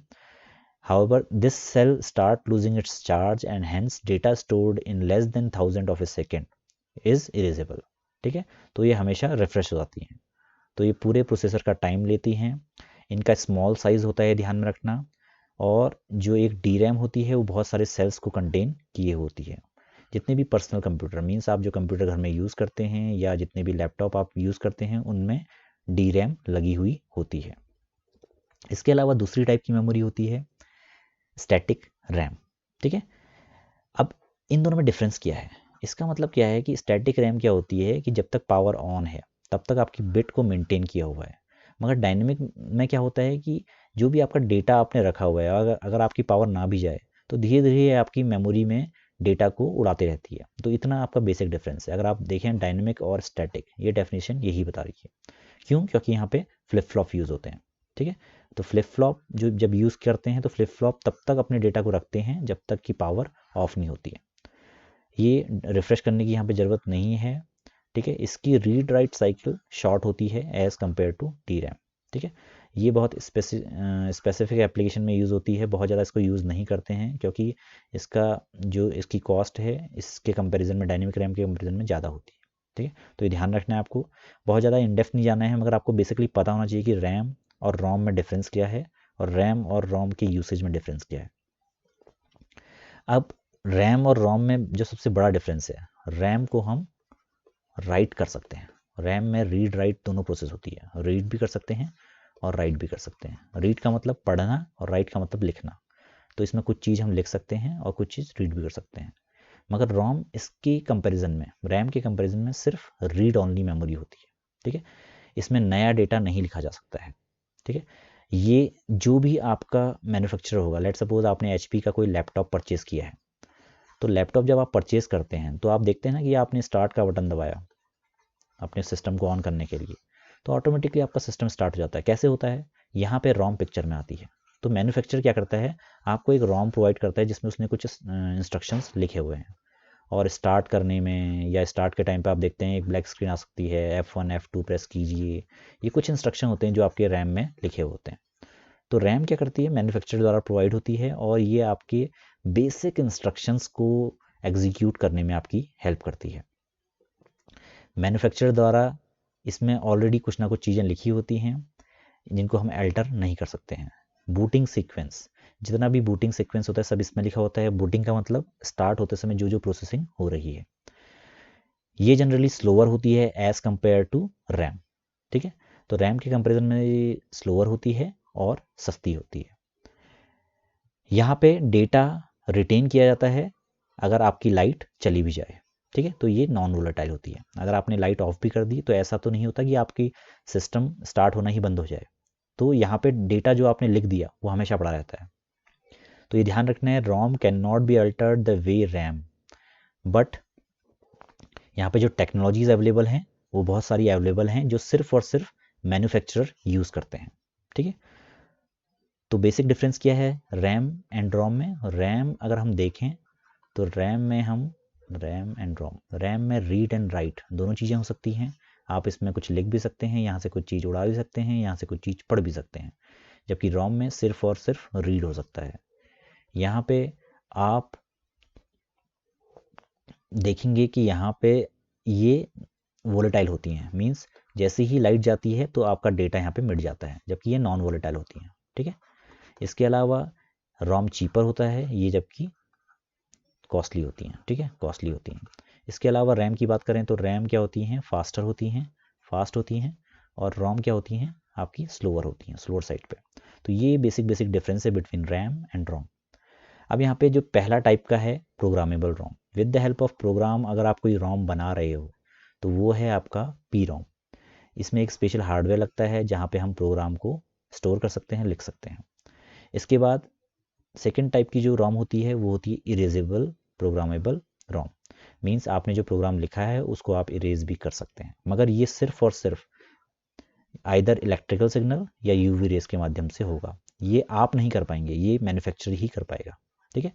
उसने रोम को निकाला, रोम में उसने इलेक्ट्रिकल सिग्नल यूज़ किए या यूवी रेस यूज़ की, और उसकी मदद से उसमें जो प्रोग्राम लिखा था उसको उड़ा दिया। जिनमें यूवी रेस की मदद से आप अपने प्रोग्राम को इरेज कर सकते हैं उसको बोलते हैं UV EP ROM. With the help of UV rays अगर आप इरेज कर रहे हैं तो ये है यूवी ईपी रोम। अगर आप with the help of electricity इसको इरेज कर रहे हैं तो उसको बोलते हैं ईईपी रोम, ठीक है। तो यहाँ पे इलेक्ट्रिकल सिग्नल की मदद से आप अपने रोम के कंटेंट को, जो आपने प्रोग्राम लिखा था, उसको हटा सकते हैं। ये जनरली ईजी होता है एंड सेफर होता है as compare to UV. UV मतलब अल्ट्रावायलेट रेज। इसके बाद नेक्स्ट है आपका प्राइमरी मेमोरी में एक छोटा सा पार्ट है कैश मेमोरी। ये एक बहुत छोटी मेमोरी होती है। आप देखते हैं ना कि आप अपना कैश हर समय क्लीन करते रहते हैं, तो जब भी आप कोई प्रोसेसिंग करते हैं तो उससे पहले आपके जो डेटा होता है कैश में जाता है। ये फास्ट होती है इसलिए कैश में जाता है, और कैश आपका जो आपकी अदर मेमोरीज होती हैं उनसे इंटरेक्ट करती है, ठीक है। तो फास्ट प्रोसेसिंग के लिए हमेशा आप कैश यूज़ करते हैं। तो ये हाई स्पीड वॉलेटाइल मेमोरी है, ये रैम का ही पार्ट है। जो एक छोटा सा सेगमेंट हमें मिलता है उसको बोलते हैं कैश मेमोरी, ठीक है। It is a reserve portion of main memory, another chip on CPU and an independent high speed storage devices. बहुत हाई स्पीड होती है इसकी, ठीक है। It is made of fast speed static RAMs. जो static RAMs होती हैं उसका भी एक बहुत फास्ट वाली रैम होती है, उनको हम यहाँ पे यूज़ करते हैं। अगर आप इसमें कोई डेटा रख रहे हैं और उसको यूज़ कर रहे हैं तो इसको हम कैशिंग बोलते हैं। अगर कोई आप प्रोसेस कर रहे हैं जहाँ पे आपको लगातार डेटा का रिक्वायरमेंट है तो आप हमेशा क्या करते हैं, अपने कैश में अपने डेटा को स्टोर करवाते हैं ताकि आपको आपके जो डेटा का एक्सेस हो बहुत फास्ट तरीके से हो, ठीक है। तो इसको जनरली कोई भी फास्ट प्रोसेसिंग करनी है तो उसके लिए यूज़ किया जाता है। हमने देखा है कि इसकी बहुत हाई स्पीड होती है, ठीक है। तो जब भी हम इसको एक्सेस करने जाते हैं तो जो भी एक्सेस करते समय हम जो प्रोसेस होती है इसको बोलते हैं कैश हिट, मींस कैश को एक बार एक्सेस करना, इसको बोलते हैं कैश हिट, ठीक है। आई थिंक आप लोगों को समझ में आ रहा होगा कि what is the difference between basic RAM and cash RAM, ठीक है। कैश फास्ट मेमोरी होती है, बहुत स्मॉल होती है, और आपके सिस्टम में अगर आपको फास्ट प्रोसेसिंग चाहिए तो आप कैश मेमोरी को यूज़ करते हैं। अब इसी के दूसरी साइड आपके पास होती है सेकेंडरी मेमोरी, ठीक है। सेकेंडरी मेमोरी एक्सपेंसिव होती, sorry, primary memory as such बहुत ज़्यादा सस्ती नहीं होती, ये एक्सपेंसिव होती है, इसलिए हमें एक चीपर और परमानेंट मेमोरी की आवश्यकता पड़ती है जिसको हम सेकेंडरी मेमोरी बोलते हैं। ये नॉन वॉलेटाइल होती है। नॉन वॉलेटाइल मीन्स यहाँ पे जो भी हम लिखते हैं वो ईजिली उड़ता नहीं है। हमें स्विच, अगर हमारी पावर चले गई तो ऐसा नहीं होगा कि हमारी मेमोरी से चीज़ें उड़ना स्टार्ट हो जाएंगी, ये रिटेन रहती हैं। ये बहुत लार्ज कैपेसिटी में हमें मिल जाती हैं और चीपर होती हैं as comparison of primary memory. Secondary memory में फिक्स डिवाइसेस जैसे हम हार्ड ड्राइव का यूज़ करते हैं या हमारे पास सीडी डीवीडी होती हैं, और रिमूवेबल डिवाइसेस। इसमें पहला है पेन ड्राइव एंड दूसरा है ब्लू रे डिस्क। तो ये चीज़ें हम जनरली सेकेंडरी मेमोरी में कैटेगराइज करते हैं। इसके अलावा आप देखेंगे कि ऑप्टिकल डिस्क, जो आप सीडी डीवीडी सब यूज़ करते हैं जिसमें ऑप्टिकल वे में काम होता है, ठीक है, उसको हम बोलते हैं ऑप्टिकल डिस्क। डीवीडी का फुल फॉर्म है डिजिटल वीडियो डिस्क और ब्लू रे का है ब्लू वायलेट ऑप्टिक्स। पहले सीडी डीवीडी यूज़ होती थी। जब हमें सीडी बड़ी साइज़ की चाहिए होती है तो हम यहाँ पे ब्लू रे का यूज़ करते हैं। तो जैसे सीडी का जो जनरल कैपेसिटी होती थी 700 MB के आसपास होती थी, DVD around 4 point something 4.9 GB की होती थी। मगर यहाँ पे ब्लू रे क्या है, जो हाई डेफिनेशन वीडियो है उनको बहुत ईजिली कैप्चर करने में आपकी हेल्प करती है। इसके अलावा जो आपके पास सेकेंड टाइप के डिवाइसेस होते हैं, ठीक है, रिमूवेबल डिवाइसेस, उसमें एक है OTG, ऑन द गो। ये बहुत लेट में आया था मगर बहुत वाइडली यूज़ हो रहा है आजकल। ये क्या करता है कि ईजिली आपके यूएसबी डिवाइसेस को आपके टैबलेट या स्मार्टफोन में कनेक्ट करने में आपकी हेल्प करता है, ठीक है। ये आप जैसे आप कोई पेन ड्राइव अपने मोबाइल में यूज़ करना चाहते हैं तो आपको OTG डिवाइस की हेल्प चाहिए होगी, ठीक है। तो basically it allows USB devices such as tablet and smartphones to act as a host so that other USB devices such as pen drive, digital camera, mouse, keyboards, ये सब आप अपने मोबाइल में यूज़ कर सको, ठीक है। तो यहाँ पे आप होस्ट और डिवाइस के बीच में OTG डिवाइस कनेक्ट करके दोनों को कनेक्शन प्रोवाइड कर सकते हैं। तो ये बेसिकली आपका OTG है, ऑन द गो। इसका फुल फॉर्म है ऑन द गो, ठीक है। ये आपका 2001 में पिक्चर में आए थे और उसके बाद से बहुत वाइडली आजकल बच्चे इसको यूज़ करते हैं, so that you have a extended memory in the form of pen drive. इसी तरह से मैग्नेटिक टेप, ये बहुत पुराने डिवाइसेस थे जो बेसिकली क्या करते थे, आपके डेटा को आर्काइव करने में या कलेक्ट करने के लिए आपकी हेल्प करते थे। जैसे टेप रिकॉर्डर आप देखते थे ना, पुराने टाइम पे बहुत सारी कैसेट्स होती थी। हार्ड डिस्क ड्राइव, ये भी मैग्नेटिक टेप के कॉन्सेप्ट पे काम करते हैं। फ्लॉपी डिस्क, इनमें 1 MB के अराउंड डेटा स्टोर होता था। अब आज के टाइम में 1 MB कोई, ये बहुत छोटा डेटा है, तो इन चीज़ों को यूज़ कोई नहीं करता क्योंकि बल्कि भी होती थी कैरी करने में। अगर आपको 100 GB स्टोर करना है तो आपको around 100 GB means 1 GB is equal to 1024 MB। तो 100 को 1024 से मल्टीप्लाई करने पे आपके पास आ जाएगा 102400। तो इतनी फ्लॉपी ड्राइव आपको यूज़ करनी पड़ेंगी, जो कि बहुत अपने आप में बहुत टीडियस टास्क है। तो इससे बेटर है कि 1 TB की 1 टेराबाइट लीजिए, 100 GB उसमें स्टोर कीजिए, ज़्यादा बेटर है। ये है ऑप्टिकल स्टोरेज डिवाइसेस, जो आपका CD DVD, और ये है मैग्नेटिक। यहाँ पे मैग्नेट की हेल्प से आपका डेटा स्टोर किया जाता है। अब CPU की बात करें अगर हम, तो CPU कितने टाइप के हैं। सिंगल कोर मीन्स एक टाइम में सिर्फ एक ही कमांड यहाँ पे रन हो सकती है, ठीक है। मीन्स आपने लेट्स सपोज नोटपैड ओपन किया अपने सिस्टम में, तो सिर्फ नोटपैड पे ही काम कर पाएंगे आप, उसके अलावा और किसी चीज़ पे काम नहीं कर पाएंगे, ठीक है। तो ये हो गया सिंगल कोर, मीन्स नोटपैड के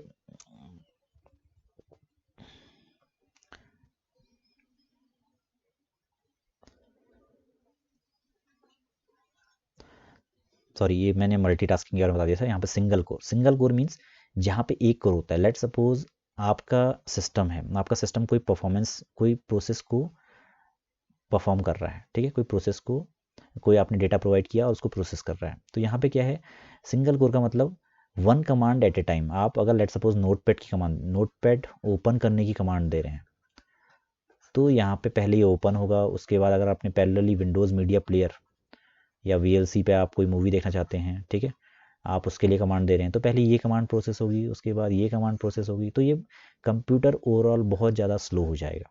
तो ऐसे कंप्यूटर जिसमें एक सिंगल कोर लगाया जाता है, इट मीन्स एक टाइम में सिर्फ एक ही कमांड आपकी रन होती है, उसको हम बोलते हैं सिंगल कोर CPU, ठीक है। ये मल्टीटास्किंग के लिए इफिशिएंट नहीं होता है, ये ध्यान रखना है। ऐसे ही डुअल कोर, जहाँ पे आपके 2 कोर लगे होते हैं और 2 कमांड, ठीक है, जहाँ पे 2 फंक्शन आपके पैरेलली रन हो सकते हैं।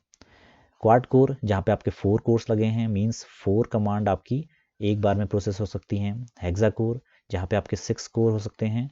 आजकल की जो i7 प्रोसेसर होते हैं उसमें 6 कोर लगे होते हैं।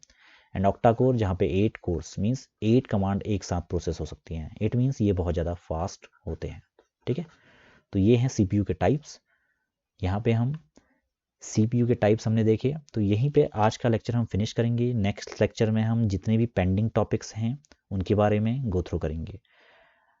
अगर मैं इसको आगे और बढ़ाऊंगा तो ये थोड़ा सा लेंदी लेक्चर हो जाएगा, तो इसलिए अभी इस लेक्चर को यहीं पे हम स्टॉप करते हैं और जो बाकी की चीज़ें हैं वो हम नेक्स्ट लेक्चर में पढ़ेंगे। ओके, थैंक यू अभी के लिए, एंड चैनल को सब्सक्राइब कीजिए ताकि आपको जितने भी आने वाले लेक्चर हैं उनके बारे में पता चल जाए। जो बेल नोटिफिकेशन उसको प्रेस कीजिए। कमेंट सेक्शन में मैक्सिमम कमेंट कीजिए, कोई भी क्वेरी है वो पूछिए।